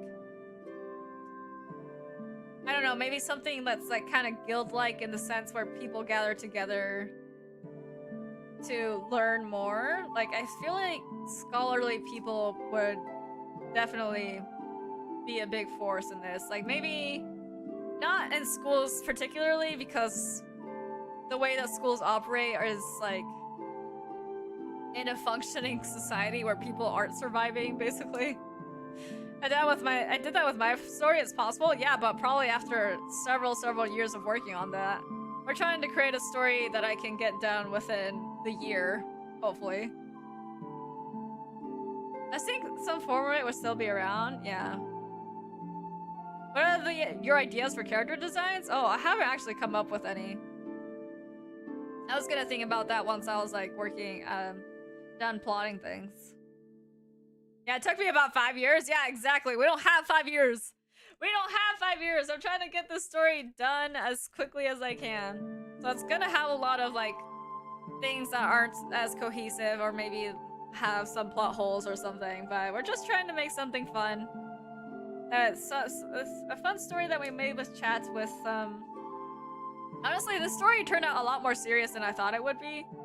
The story idea, because I thought we were gonna just go big sillies, nothing is serious, just mishmash of a bunch of things that don't make sense, but this did not turn into that, which was surprising to me, honestly. This is a very serious story with a lot of complex elements to it, I feel like. And it's fun, it's good. But there's a certain limit to things. The cat keyboard, I'm gonna clip that. Go ahead. Even as, like, passing down information, so some sort of way to teach would definitely be around. Yeah, especially with this information-based society, like, I'm sure that anyone who does end up having children is probably gonna want their children to know as much as they can within this time period. Fashion is something that could be interesting, but I'm out of my depth with that in terms of materials available. Well, I think, just like always, there's always gonna be people out there that's gonna want to look fashionable. But when it comes to actual character design and stuff like that, I feel like a lot of importance would be placed on the fabric that is used for clothing. Because they are probably going to want to use fabric that's, one, breathable, but also will protect their skin, like, two, protect their skin because of the whole issue with the sun's rays and stuff like that and the weakening of the ozone. Like, that's why I asked earlier, like, maybe sunscreen probably still exists in whatever way that they can make it, or whatever the tool, like, ingredients they have to make it. Because I feel like, Pixel Lady, you say clothes would stay normal, but, like, I don't think they would. Like, I think they would use specific materials to protect themselves from going outside. Folk story about the infamous Rick Astley? I feel like I don't... Look, guys, I'm so bad with names for things. Rick Astley, who is a English singer? Oh, this guy! Oh my god. No way. Folk stories? I'm sure there would be a lot of wild folk stories. The whole sun ray thing we're talking about would force humanity to live underground mostly. Yeah, but they still would have to go outside to get stuff. Like, sure, underground or like in caves and stuff. Probably in abandoned... Like, do you guys think it'd be too hot to live above ground? Oh gee, does that count as a rickroll? No? Does it? Nah, I can't.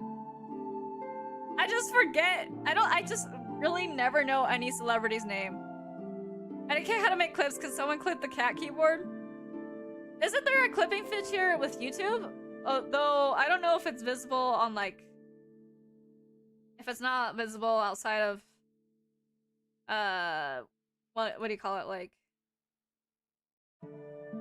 if you're on a web browser, I don't think it shows up, but I think you can clip it from a phone. Oh, just kidding, no. There's like a clipping button next to like the share button. There's a clip thing, and then you just go back to the point that you want to clip. When the actual flip is about to happen, IRL, the surface will be unlivable for a couple hundred years. But we need it to be... It's not like it's completely unlivable because people are traveling above ground. So I don't think we're at the big flip yet, but maybe before, a little bit before. It could be like the Australian town of Copper PD that's mostly underground. Like, yeah, they could still be mostly underground, but I still think they need to actually find things, they have to go above ground. Because that's where everything is. That's where all the, like, ruins are. That's where all the abandoned buildings will be, like, all the libraries that they're probably gonna go and search for if they can't find any. Like Gurren Lagann?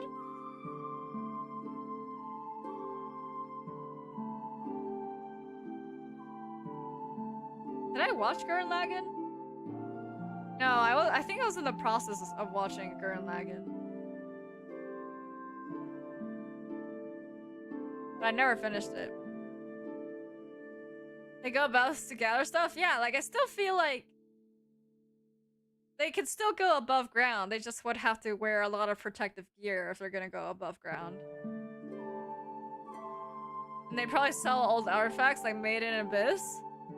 I feel like that wouldn't be impossible. They probably would barter things like that. It's a good watch. I will add it to my ever-growing list of anime I need to see.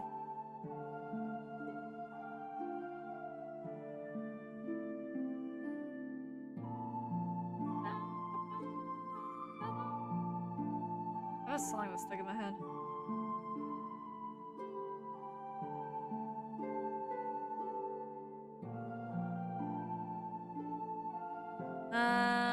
But yeah, I'm trying to think, what's good, like... What is good sun protecting cloth? Unbleached cotton contains natural ligands that act as UV absorbers. Shiny polyesters and even lightweight sanity silks can be highly protective because they reflect radiation. What? High-tech fabrics treated with chemical UV absorbers or dyes prevent some penetration for UV rays. Wait, this is kind of crazy. I thought shiny polyesters and like satiny silks would not be highly protective, but it's because they reflect radiation. Wait, this gives me an idea, guys. Super shiny like outfits. Imagine to reflect like everything that they can from the sun without like blinding themselves, you know, like super shiny stuff. Or like semi-shiny things that reflect the sun. Now that's an interesting concept. I think the fabric should be made of very tightly woven cotton, linen, or hemp, which is fire resistant.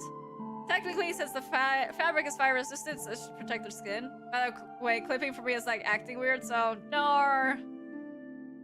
Can I recommend a post-apocalyptic content creator that does animation? Yeah, go ahead. Send them in. Or it'd be like black markets for old stuff found in abandoned cities. Yeah.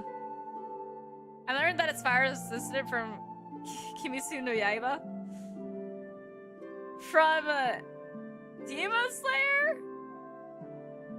Cotton, linen, or hemp. Well, it does say unbleached cotton is a good one. So a mix of unbleached cotton, shiny polyesters apparently, and silks. If they can find silks. Full plate armor? I think they would cook alive. I think they would cook alive because it has to be breathable.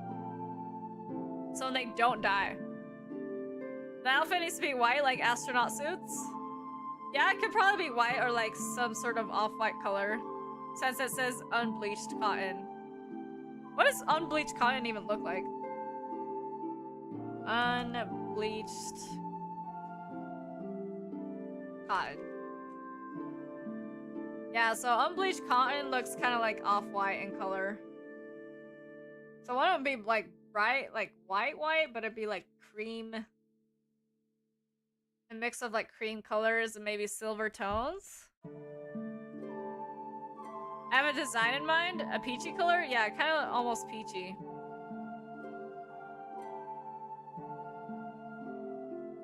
I'm gonna go eep. Oh, okay. Wait, but what's your design? Or you can share it next time. Goodbye, Pixelated. Have a good sleep. There's a good channel for not so serious post-apocalyptic world building. Thank you for sharing.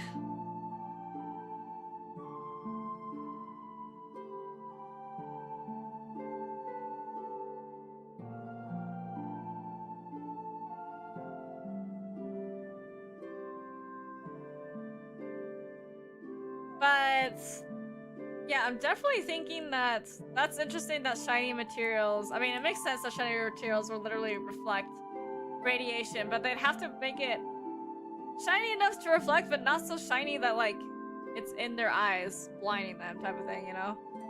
Because that would be unfortunate. They go outside and then they can't see anything because they made it too shiny.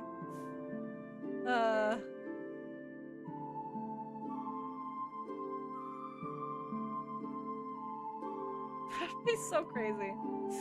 Oh my gosh. Okay, but if you guys have any character designs in mind, let me know. I'm gonna do a quick bathroom break. I'll leave y'all to discuss amongst yourselves about what materials would be used for the clothes, or any other ideas that you may have. But I'll be right back, chat! BRB!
I'm back.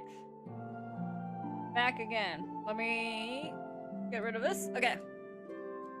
So, Kilo, you said you're gonna work on some character designs just based off their personalities, like drawing them out, or just like writing down descriptions about how they would like.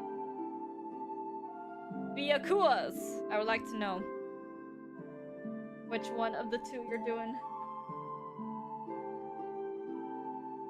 And then I was gonna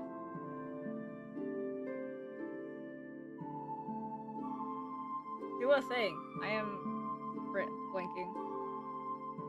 I was gonna do a thing and then I started blinking.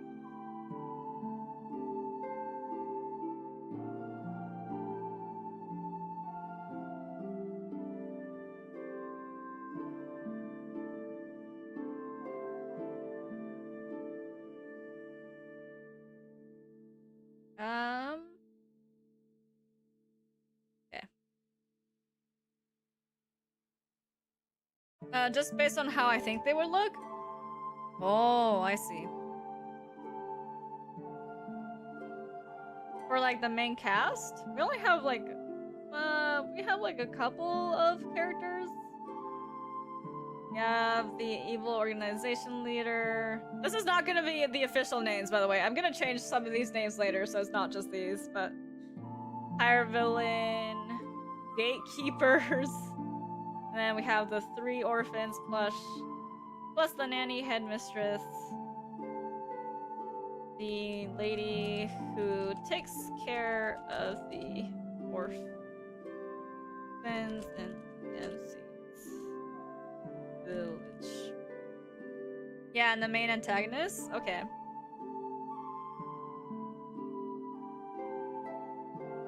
If anyone writes poetry in the cast, maybe Cassian, it would be nice for a self-reflective summary. Oh. That would be interesting. By the way, how old is the main cast? I'm working on them right now. Good question. That's a good question. I was just like, I've kept everything pretty vague in my mind, but I'm assuming probably old enough to go out in the world. So honestly, in a world like this, like what counts as being old enough to go out into the world? Just when you start being able to survive on your own, like 307? That is too much. It's not like they're long-living species. One Pokemon that's 10 years old? What? What? No, I'd say like,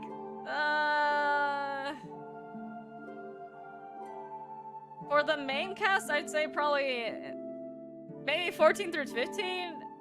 No, I feel like that's too young. Like, I need them to be a little bit older and smarter than that. Maybe 18 through 20s. 18 through 20s.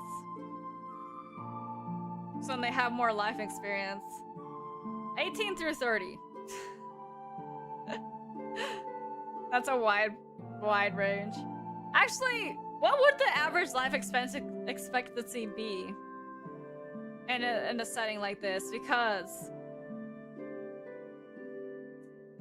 I don't think people would be able to live as long. Like, what's the average life expectancy now?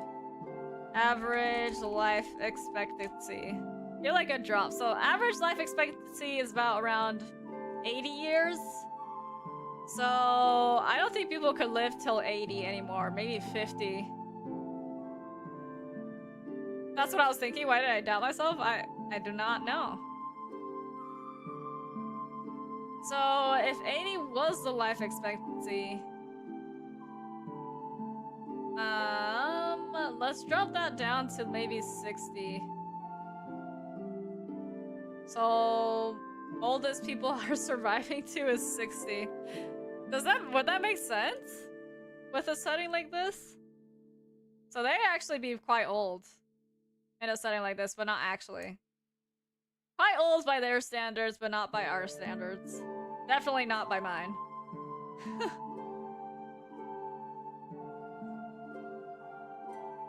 Okay.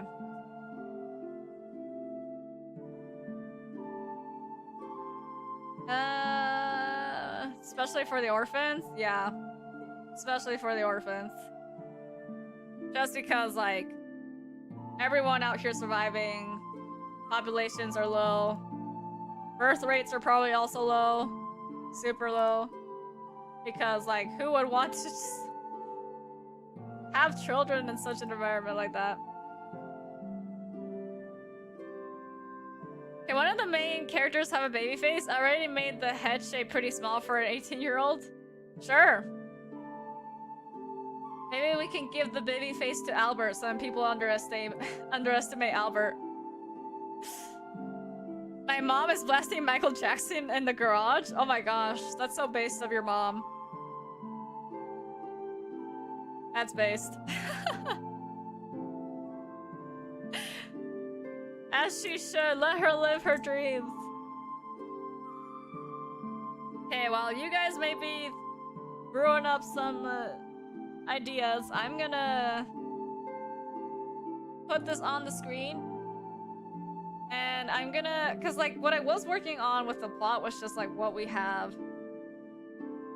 what we discussed, like, in the beginning with our characters, and, like, the Library of Alexandria being a false thing that leads them to another thing, and then...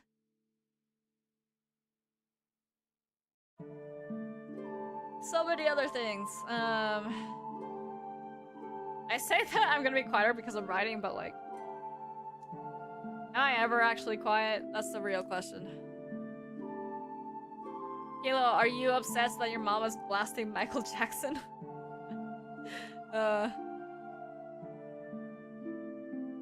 What would the community around them be like if they raised them, and how would leaving affect the community?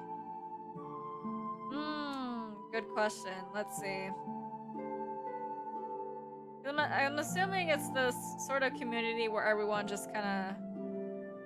everyone probably has their place in what they do, like whether they go out for food or whether they take care of any remaining crops that they're able to grow, who goes out for like fresh water, who takes care of like clothes making.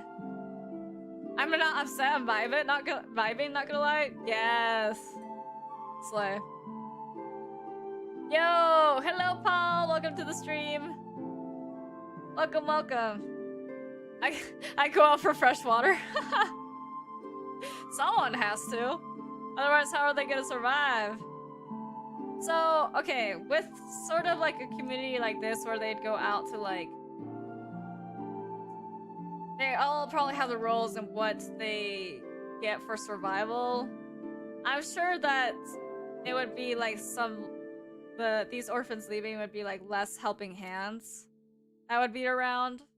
Also, probably one of the few older members in the community that's no longer going to be there to take care of the children. So for like the village area, it might be a little bit of a risk, but they're probably like for the idea of finding a way to just like not having to always just be on the brink of survival and like just always surviving. So they probably sent them off like with honor or something. I don't know, like as like a thing that must be done type of thing. Maybe the cast are escaping their responsibilities for the community. Oh, that would be like a darker turn to things. They're like, we have a higher purpose in life. Goodbye, everyone. We're not gonna thank y'all or do anything for y'all. Would a track for a coming of age story? Wait, that would be so sad. What do you guys think? Do we go the sentimental route or do we go the dumb young people route? So I was like, oh, maybe it's like a village tradition where they're like sent off to go and find information to better the living style of the people. Or it could be like what Crystal Sharp said, and it's just them escaping from the responsibilities put onto them by the village. Or city or whatever. That would be wild. Oh my gosh. Like, bye!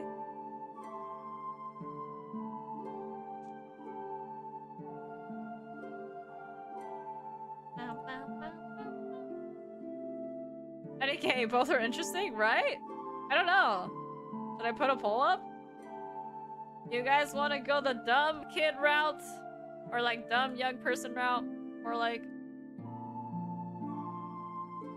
what reason do they have for leaving the village? Dumb people, young people route, sentimental route. Alright, starting the poll.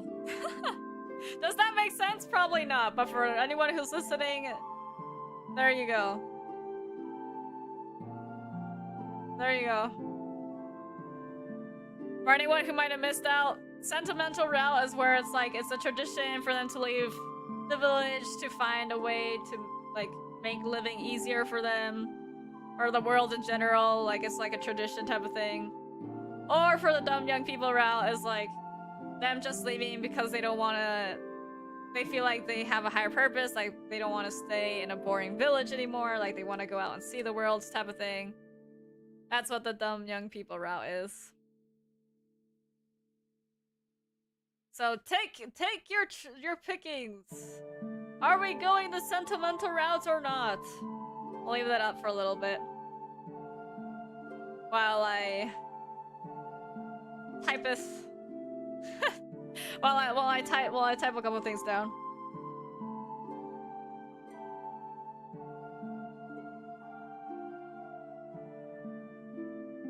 By the way, if any of you guys have heard the artist Millie, oh my god. Her songs are always so good.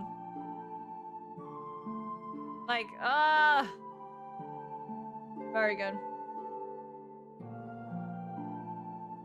Let's see.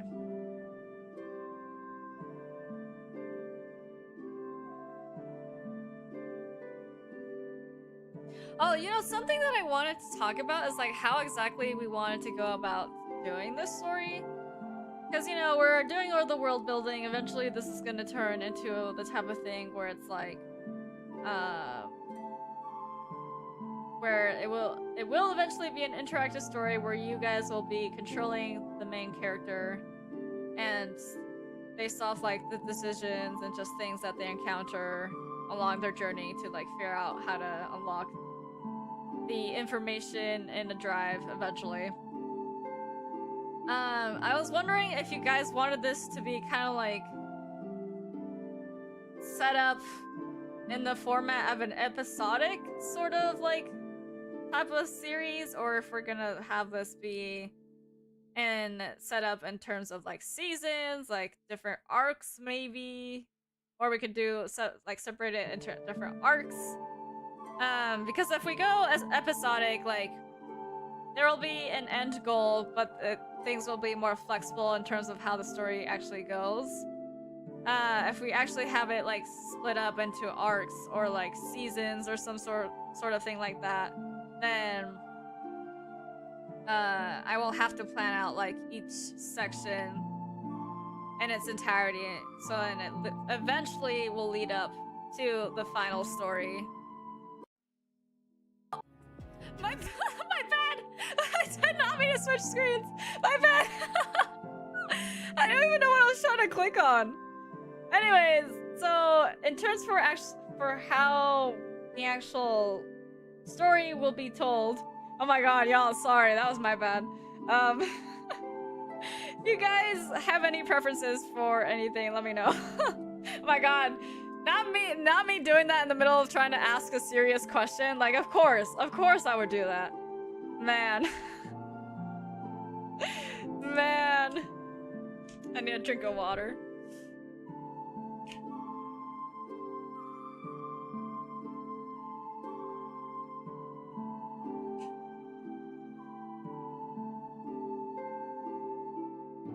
Okay.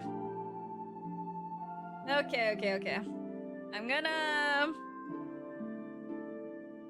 leave that as food for thought for you guys and anyone who may come across this as well. We still have like a long time before we get to that point, but that will help me kind of like plan things out for the future.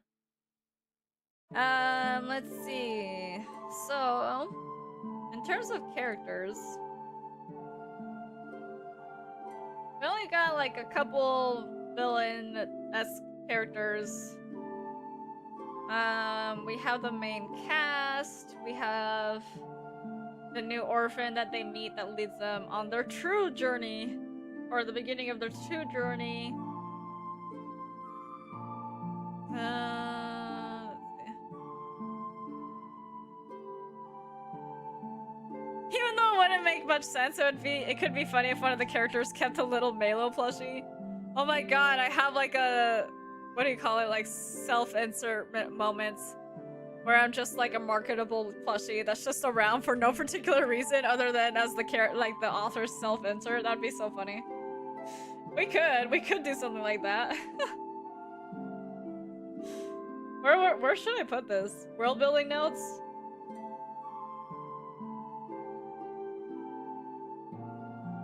Random marketable Maelo plushie? Existing in the world. That'd be so funny. One of the characters is a Maelo stan. From my own lore. I'm like another story to them in this universe. I mean, it wouldn't be impossible. I do have a story, so I would just be another story in this universe. Man.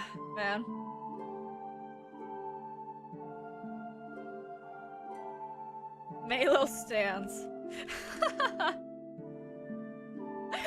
Oh man. That'd be so funny. I kind of want to just include that, just like how we were... What was something that someone brought up? Like, the reason, like the cause of death for the MC's parents, which would just be like different each and every time, was like another gimmick I think that we were gonna have. Now it sounds like Orv almost? Oh my god, you've read that? Or like omniscient reader's viewpoint, right? No spoilers! I'm still very much like in the reading process of that story. I'm reading mainly the webtoon right now, but I do have the master copy of like all of the books. I'm reading the webtoon? Oh, okay. Because I was like, if you read the actual story, then you're way ahead than I am. I'm actually not even caught up with the webtoon, but it's a good story. That's crazy. I'm gonna say Reader's Viewpoint is a good webtoon.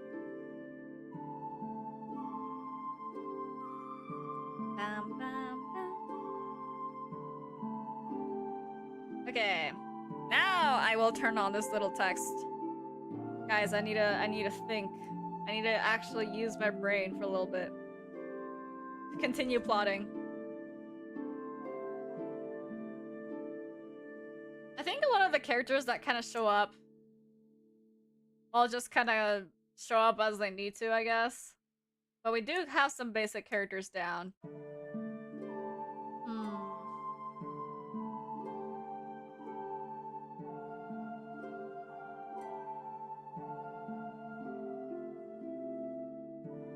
I'm in thinking mode. But again, if any of you guys have anything else that you think of that you would like to share, let me know. Writing noises intensify.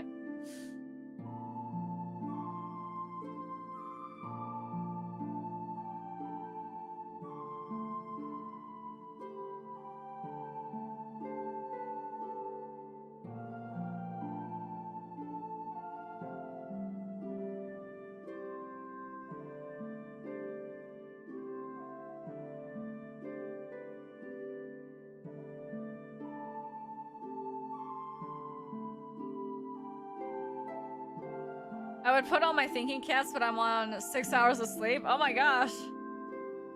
Oh dear. Not the 6 hours of sleeping. I mean, mood. I think I only got like about 3 hours of sleeping last night. Like 3 hours of sleep around there. Oh man. Oh wait, let me end the poll. I forgot about this. Okay, we're taking the sentimental route for why the orphans leave home, the hometown. Okay, But actually though, like, since we're taking the sentimental route, is it per tradition or is it because of some noble sense of duty that they have? What do you guys think? Do you think it'd be better to do it as like a sort of tradition that this village does? Or as a noble sense of duty? Because if we think back on the MC's parents were also researchers that were in the search of the Library of Alexandria to hopefully like find more information or discover or uncover more information, but obviously they perished on the way there. So like, is this the MC following in their parents' footsteps? Or is it a part of the village's traditions, or just purely because they wish to help out where they live and just survive? Could be for any of those reasons. You guys have any preferences for which reason it should be? If you do, let me know.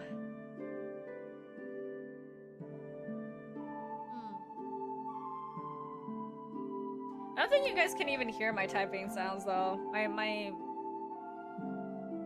noise gate for my mic is too good.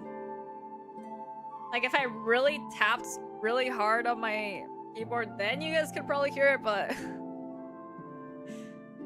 no keyboard ASMR. I can hear thinking sounds though.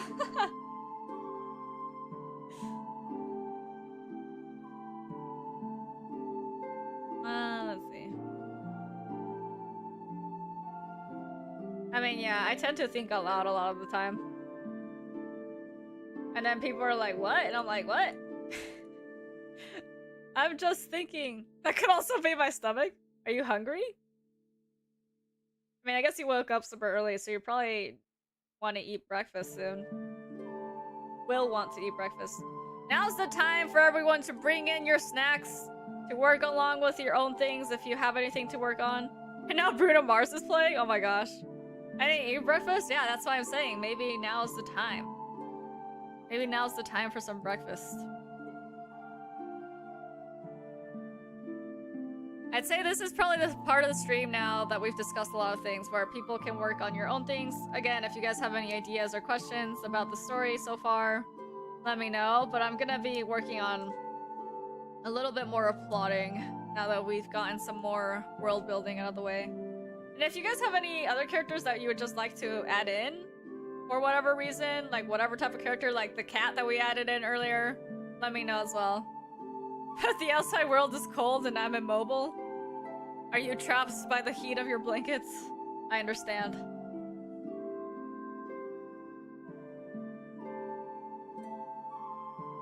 I understand. Wait! Because it's somewhere where I live, but is it winter in Australia right now? I think that's the thing, right?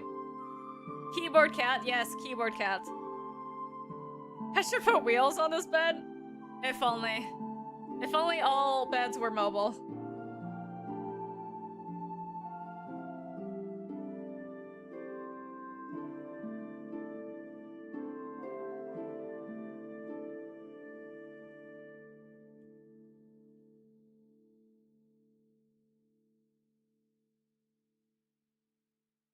It's like 10 degrees Celsius here? Dang. I don't know what that is in American. I will let you know right now. 10 Celsius to Fahrenheit. That's like 50 degrees Fahrenheit. That's pretty cool, but that's not as cold as I thought it would be.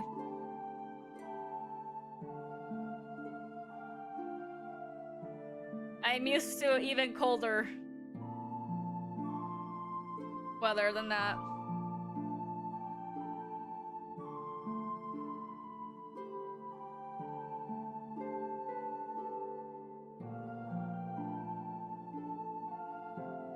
I'm gonna say that the sentimental parting ways of things will probably be a tradition that's a part of this village. So let me add that in.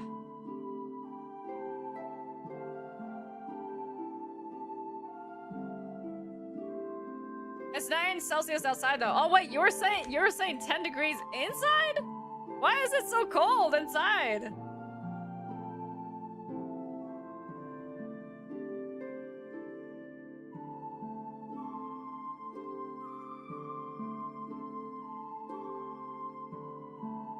No, insulation. Oh my gosh. I was like, what? Huh? I was like, why are you just like living like that? Just in super cold. A super cold room. Or something.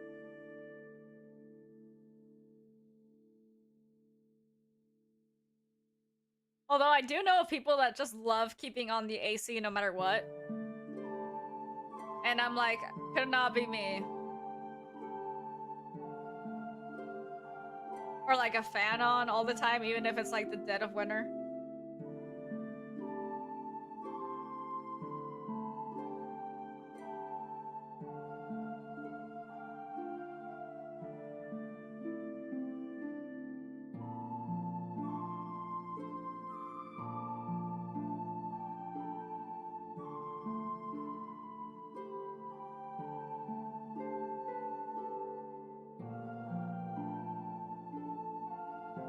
Also, something else I wanted to ask, like, if anyone has any good, like, sci-fi music, sci-fi-esque music, like, it doesn't have to be instrumental. It could just sound vaguely sci-fi-esque. Send it my way. I need more for my sci-fi writing playlist that I'm trying. I am attempting to build on Spotify.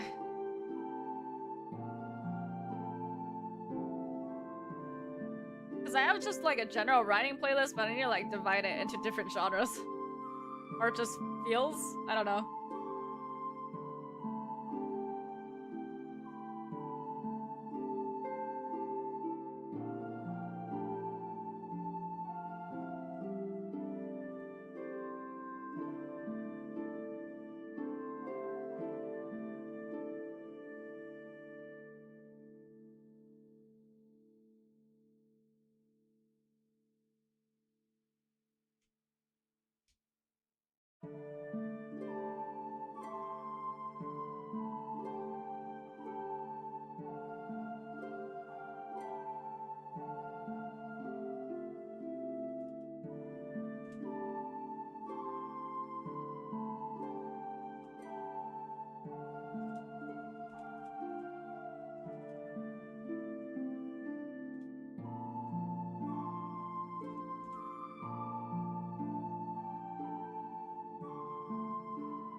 Okay, whoa. What the heck?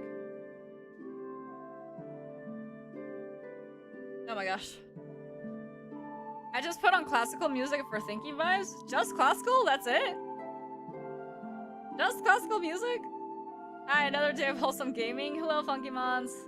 We're not really gaming right now, we're just creating a story collectively.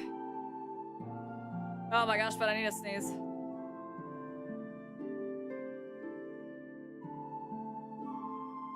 Okay, I'm good. No sneezing. We are trying to create a story, and I'm currently plotting a little bit. We are always gaming because we are gamers? Oh my gosh, wait. I think you're onto something. Gaming the system. No way!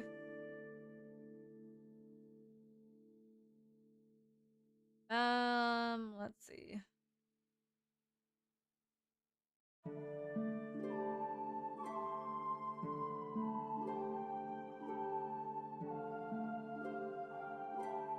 So I'm gonna say that maybe the main cast is starting off slightly leaning towards morally good because they're doing this for the village tradition. Now it's back to Michael Jackson. Bruno Mars did not last long.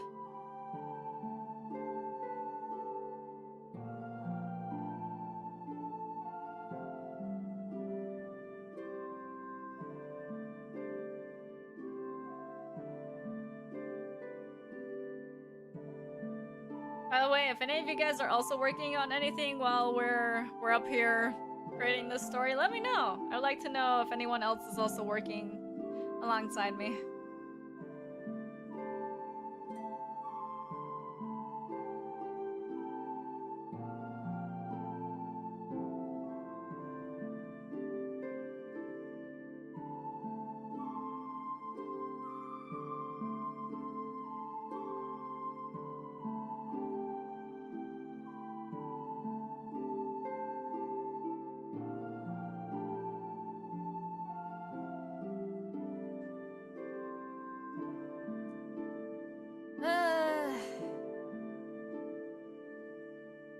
I feel like the hardest part of any process in story making is plotting.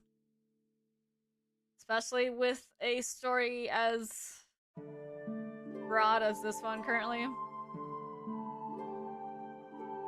I gotta narrow things down.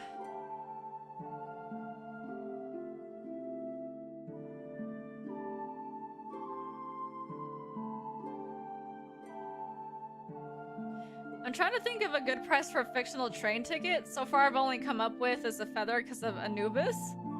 Yeah, but I feel like feathers in this world setting wouldn't be that useful. But since we do have a bit of a barding system, maybe just with trains, there might be a certain, like, specific type of, what do you call it? Currencies just for trains or transport? But that makes sense to have currencies just for specific things. I don't know if that would make sense, but it is something we could think about. Unless you're thinking about currency in your own world, in one of your own stories.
I was thinking in my own world? Oh, okay.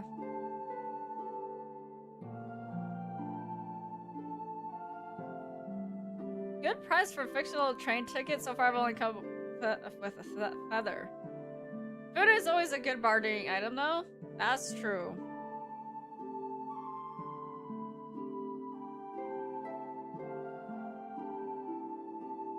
But maybe for this world...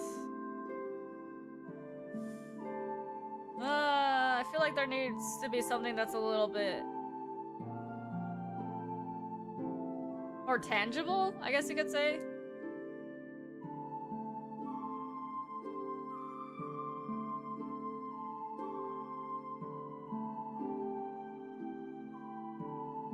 Like something that would exist after the fact. After someone pays the person. Because, like, if it's just done through food, how do they know? How would they know that they would actually stay true to their word? I wonder if people in this world are really distrusting. I feel like they probably would be distrusting.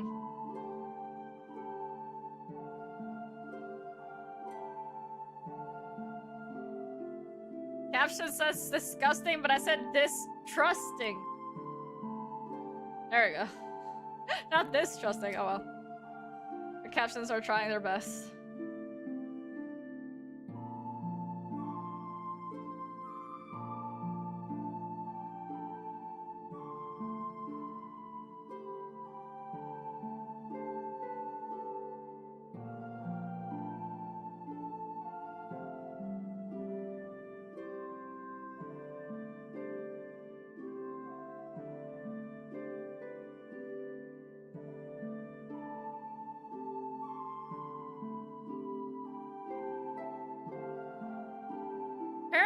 Bartering systems used to be just like an IOU system almost, according to some economicness?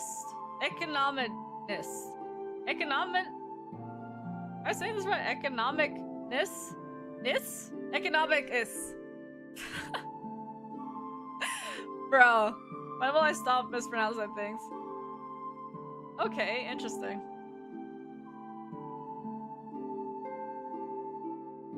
Interesting. Like, I would give you something because I had excess, and then you would give me something back later. Oh, I see. I understand.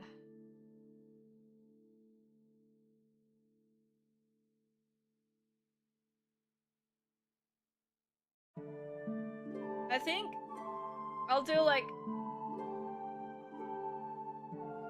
25-ish, 24-ish more minutes of streaming to round it up to 3 hours. And then we'll be calling it good for today, chat. I got a lot out of today's stream, which is good. And now it's time to do a little bit of some writing.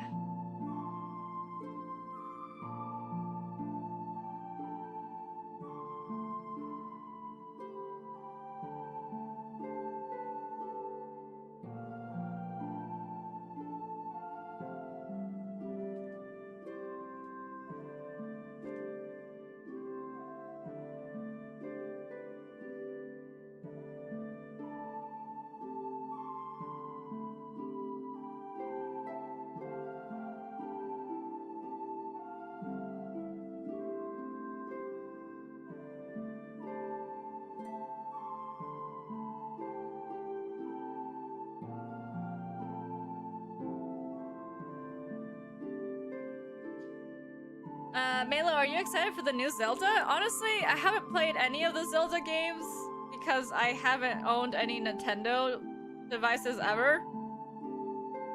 But I've heard it's something to be excited about. I'm sure Zelda fans are excited. Are you excited, Crystal Shard? I drew an eye just for an example of the style of art I want the sprites to be if this becomes the game. Oh my goodness. I forgot that we had discussed the fact that this might be a game. Are you telling me that the Wood Elf hasn't played any Zeldas? Yes. Can you believe it? I have not. Yeah, it's the first Zelda game? Wait, they're remaking the first Zelda game? For shame, Maelo, for shame? Look. It's not my fault that I never owned any of like Nintendo consoles of any sort. I was more of a PlayStation child. I learned the way of PlayStation before I learned of any other consoles. You play as Zelda in this one? Oh, wait. The first Zelda game, like actually Zelda, not Link.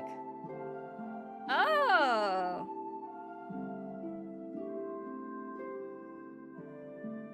Wait, that's kind of crazy. And it's only the first time they've ever done this? I'll throw this Nintendo 64 over there with Ocarina of Time. Oh my gosh.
Yeah, it's actually crazy. Legend of Zelda now with interior design.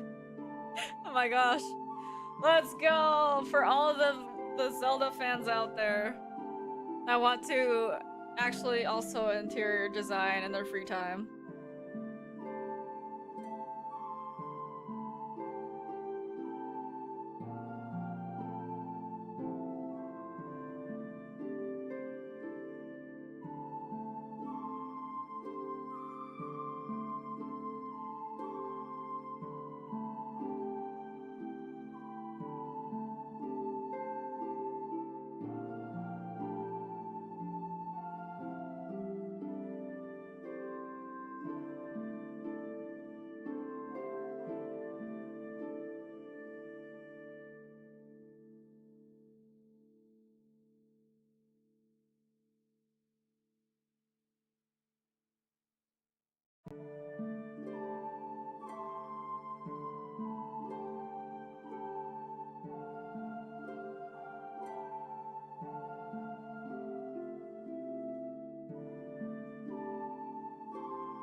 I'm craving, like, I've been craving freaking greasy food today, but my stomach would not handle that.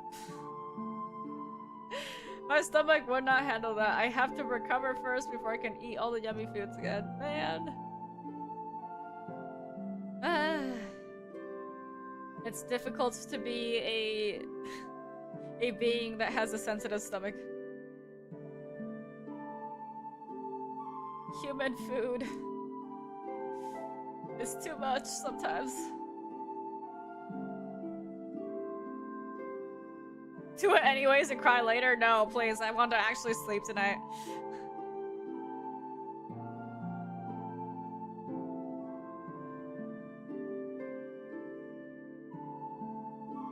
I've literally just been living off of soup.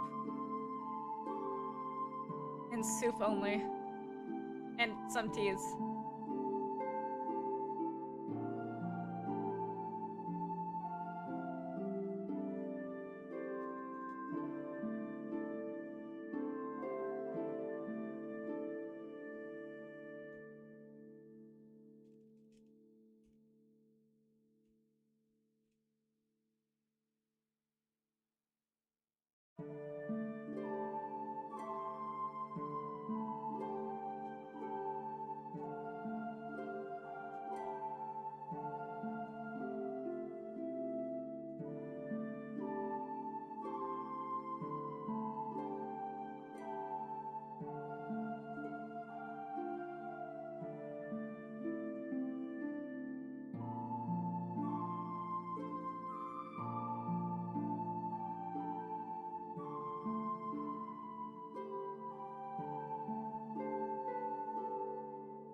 You know, since I spoke about food, I was thinking about like what type of animals would still exist around this time, and I was thinking probably smaller animals. I made some more samples, like noses, eyes, and mouths. IDK about head shapes though. You can search up like references for head shapes.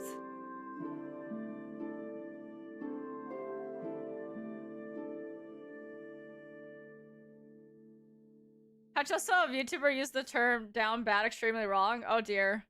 How? How'd they use it? I only did one type of eye shape though. That's okay.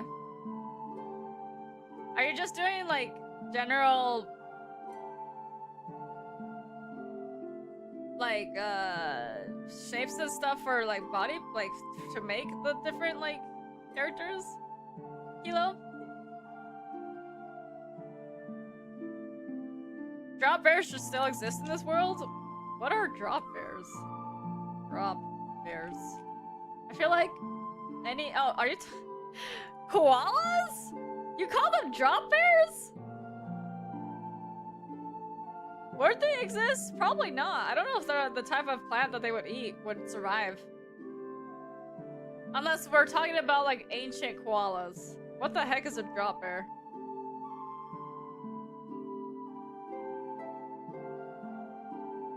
Yeah? Oh, okay. They were damn bad for like a meteor with an arm coming out of it? What? I didn't know how to show them, view them though, because I don't have Discord, nor the tragedy. Do you have any like places where you post things on social media? Like on Twitter, because I refuse to call it X. Like on Twitter or something. TikTok? Oh my god, that's like the one app I don't have. Drop bears are fearsome creatures that if you come to Australia you should be aware of. They will drop onto you and maul you. But it looks like a koala to me. Actually, there's another bear that looks slightly reddish. Is this what a tree kangaroo? There are tree kangaroos? Oh my god, that's cute. I'm getting distracted though. This is not what I meant to search up.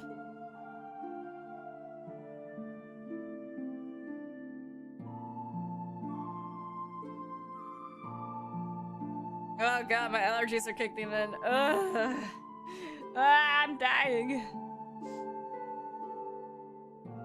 Definitely not just a koala, lol. And what else? What if I could show you through Google Docs? Does that work? Yeah? Would you guys prefer access to be able to edit the story notes from stream?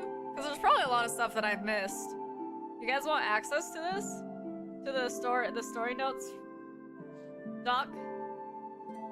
I just kept it from not being edited so people wouldn't like just throw in random stuff. Because I could do where I like leave it open for the stream but then close it after stream.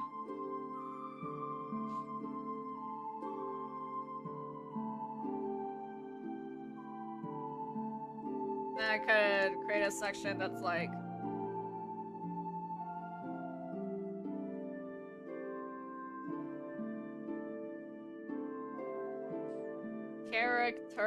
character design. Now, drop bears are just a thing Australians say to mess with non-Australians. Oh, okay. I was like, what? You made me thoroughly confused.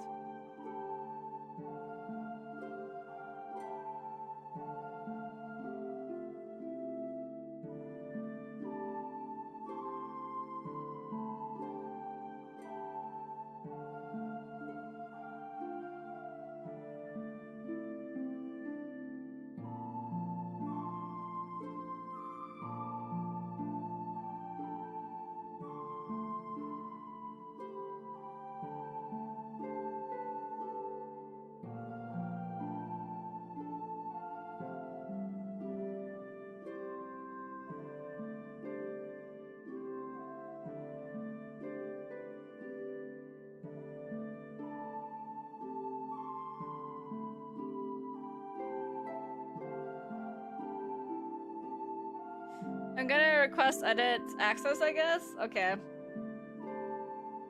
Let me go into...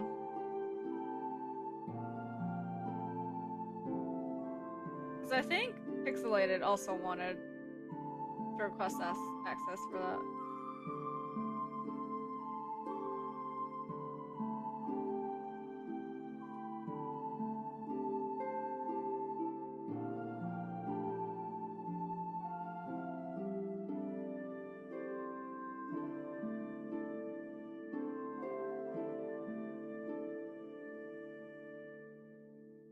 All I will ask is maybe add a different font color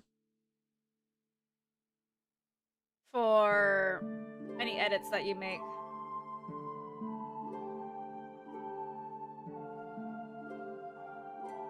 Okay.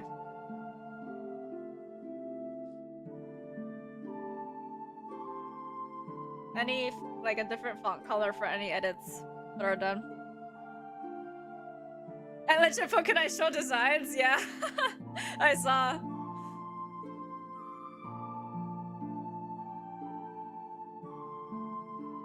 I put a character design section at the bottom of the sheet.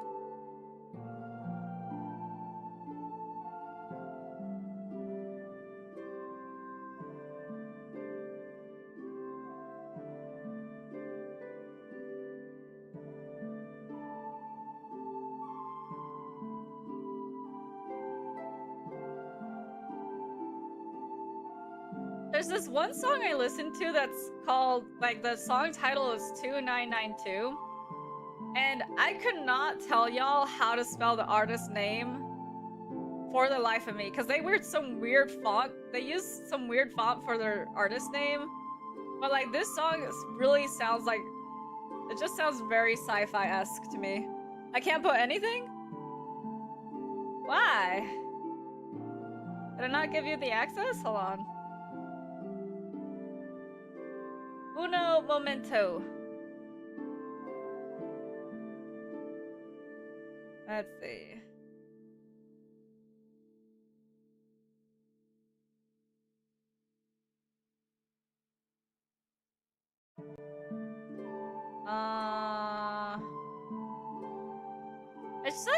It does say you should be able to edit.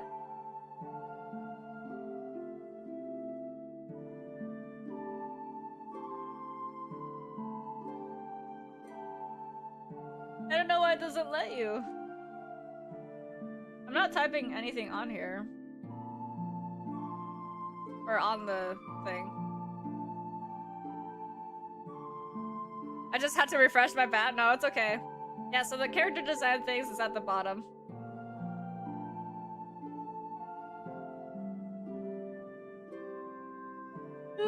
Okay, let's see. Gotta continue writing a little bit more. Time's almost up, chat. Our time is coming to a close.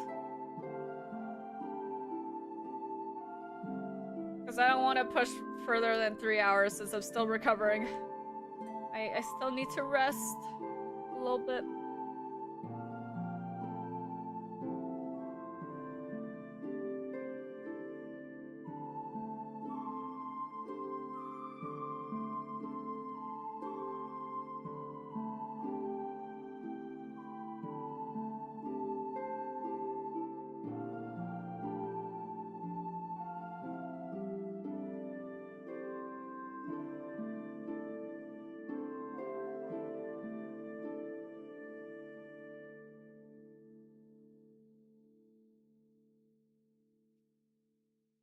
Lore? Yes, lore!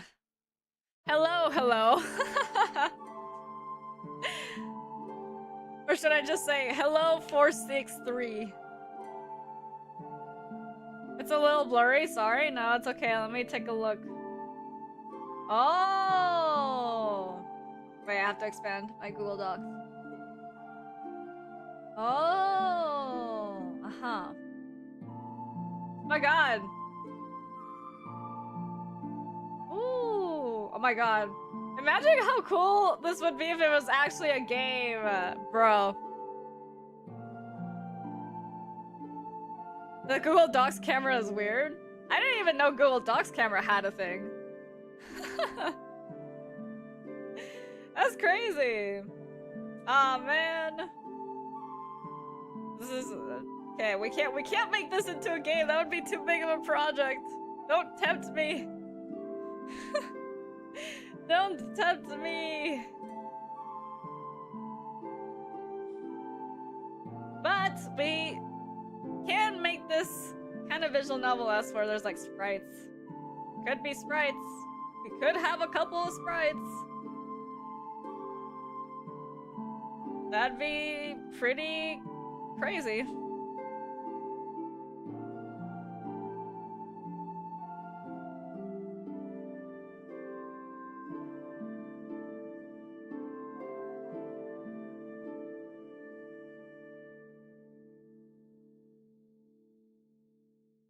Let's see.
Technology. Sorry, y'all. Okay, I was writing a little bit.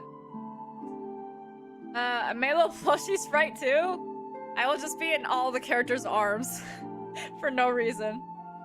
I'm gonna put a different picture with a better view of the things. Okay.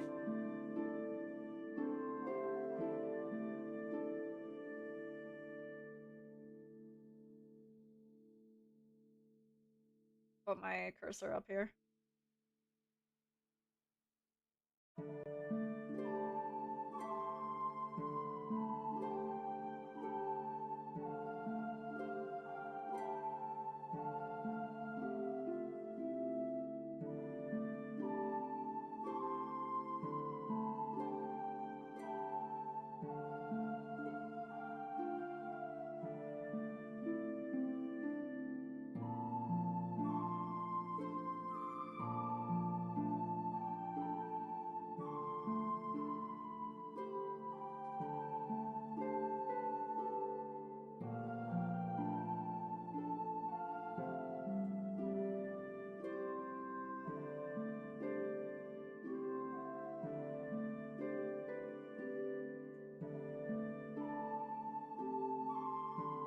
There you go. Okay, let me check the what do you call it? The Google Doc. Whoa, okay, yeah, I can definitely see it better now. So then that would be like the eyes closed and open type of thing, and mouth closed and open type of thing. I see. Very fun. Oh man. That's exciting. To think of mayhap sprites. Maybe.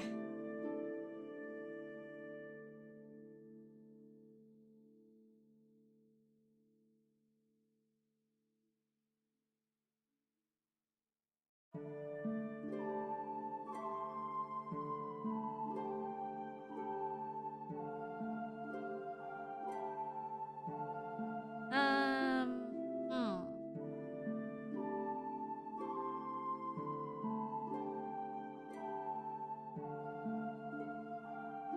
I like how there's a very squashed version next to it. Do you not know how to delete? Do you want Kilo, do you want me to delete this? I can delete it. I think. Usually what you do is you click on an item and then you hit backspace. And that's how you delete the images on Google Docs. I got it. I got you, don't worry. Don't worry.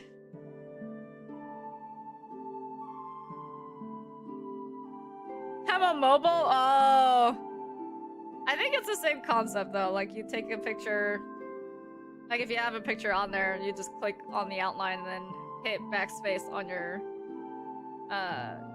keyboard. Not keyboard, keypad? Thingamajig?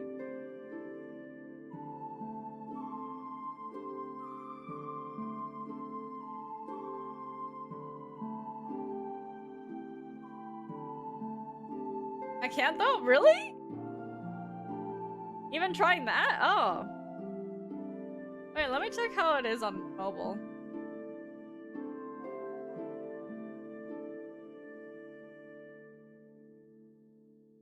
I need to switch. Okay.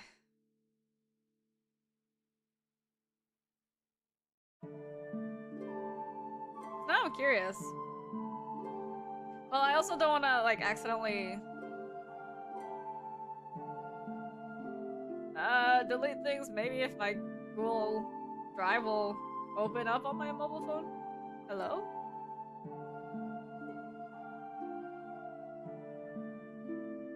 Do you want me to also delete the character design picture you have on there?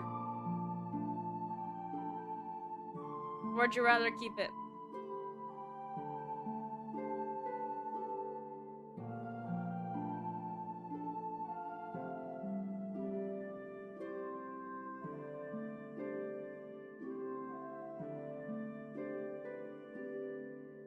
Okay. Let me see. Maybe delete it? Okay. I'm trying to see how to do it on the mobile.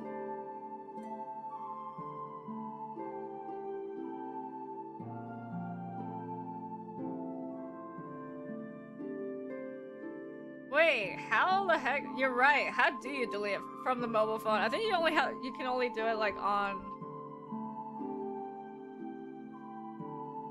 Well, I can delete it from my computer. There you go.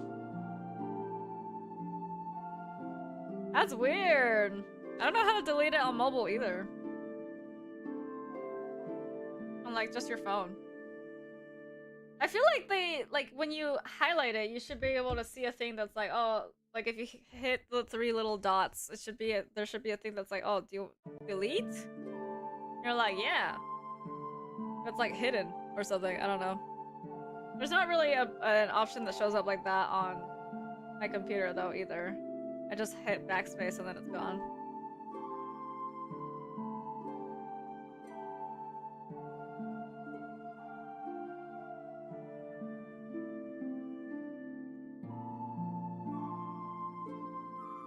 Okay.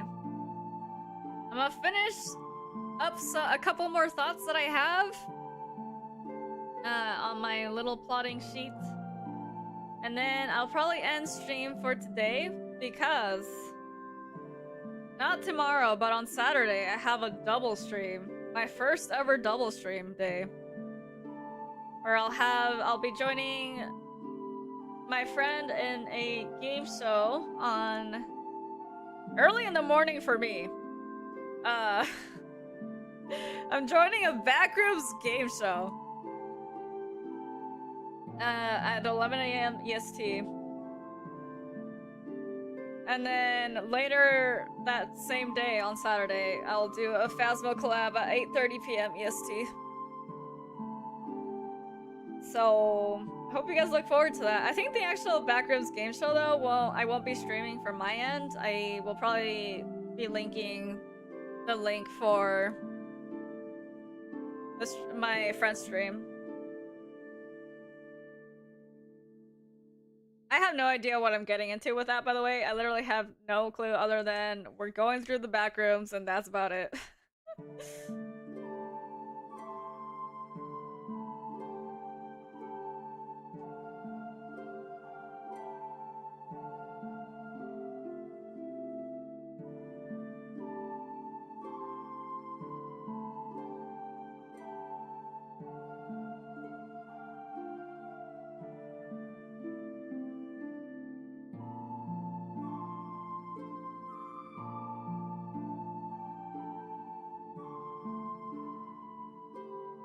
I think it's like 1 a.m. for me, lol.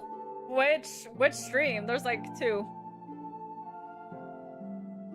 The one at 11 a.m. EST or the one at 8:30 p.m. EST? That's crazy.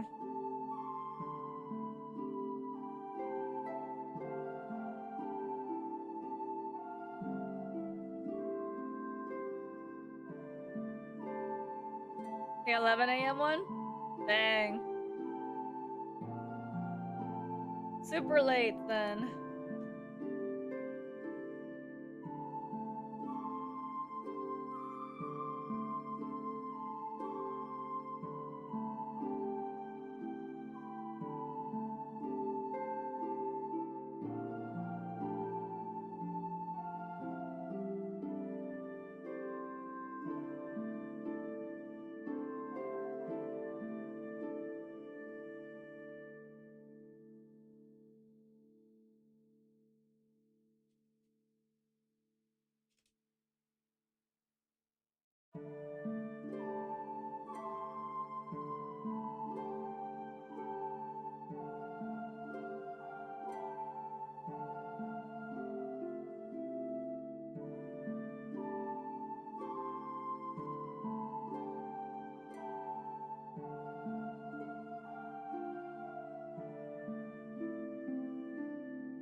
My phone died again? No, RIP.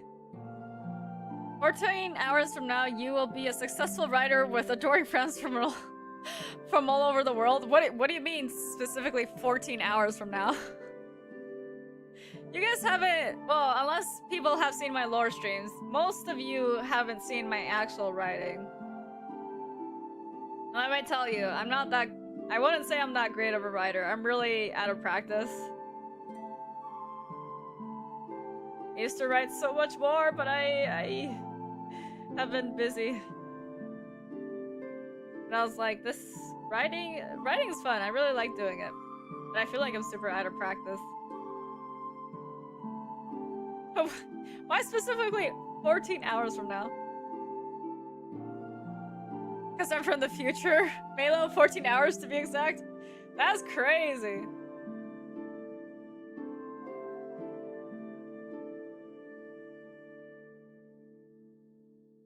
That photo is big? You shrinked it. There we go. Are you okay with keeping that one then? For the character design options? You can also put a little descriptor for like how this would work with like character sprites or something if you would like. Like add a little note that this would be for like character sprites. Okay, okay. Guys, I'm cooking. Guys, I'm cooking. So for some reason my captions are not working anymore. Have they stopped working for a while? Or is this just... Yeah, why? Why did they stop working? What? I don't understand. Why are my captions not captioning? Nor. That's okay though.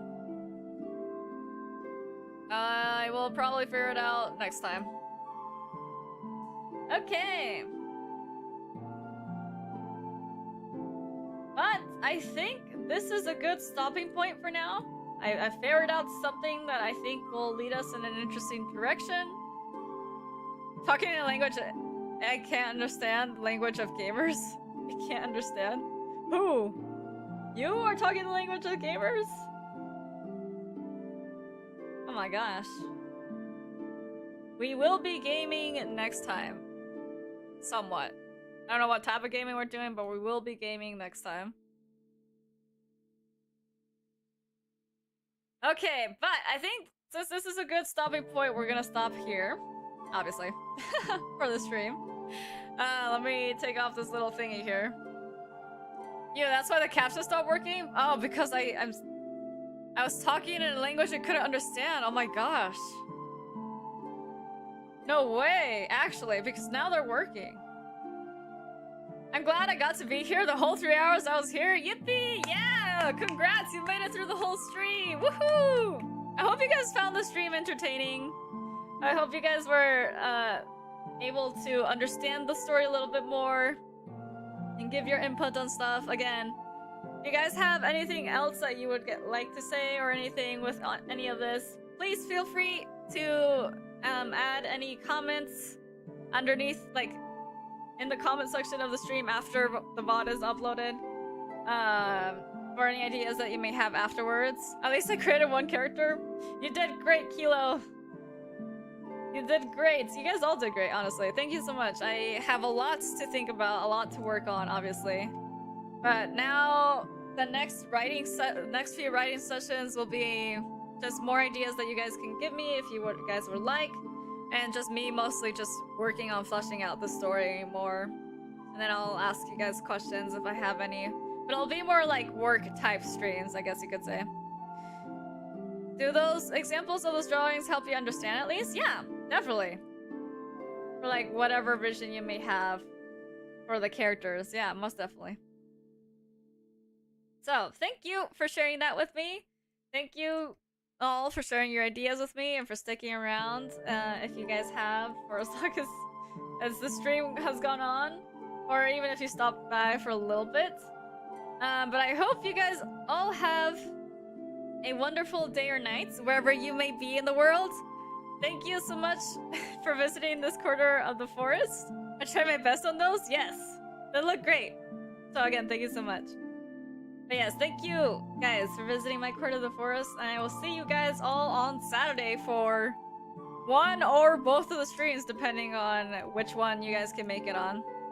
But keep an eye out for a link for that first stream, because I don't think I'm going to be streaming that one. And with that being said, bye-bye! I hope you guys all have a good day or night. Goodbye! See y'all Saturday.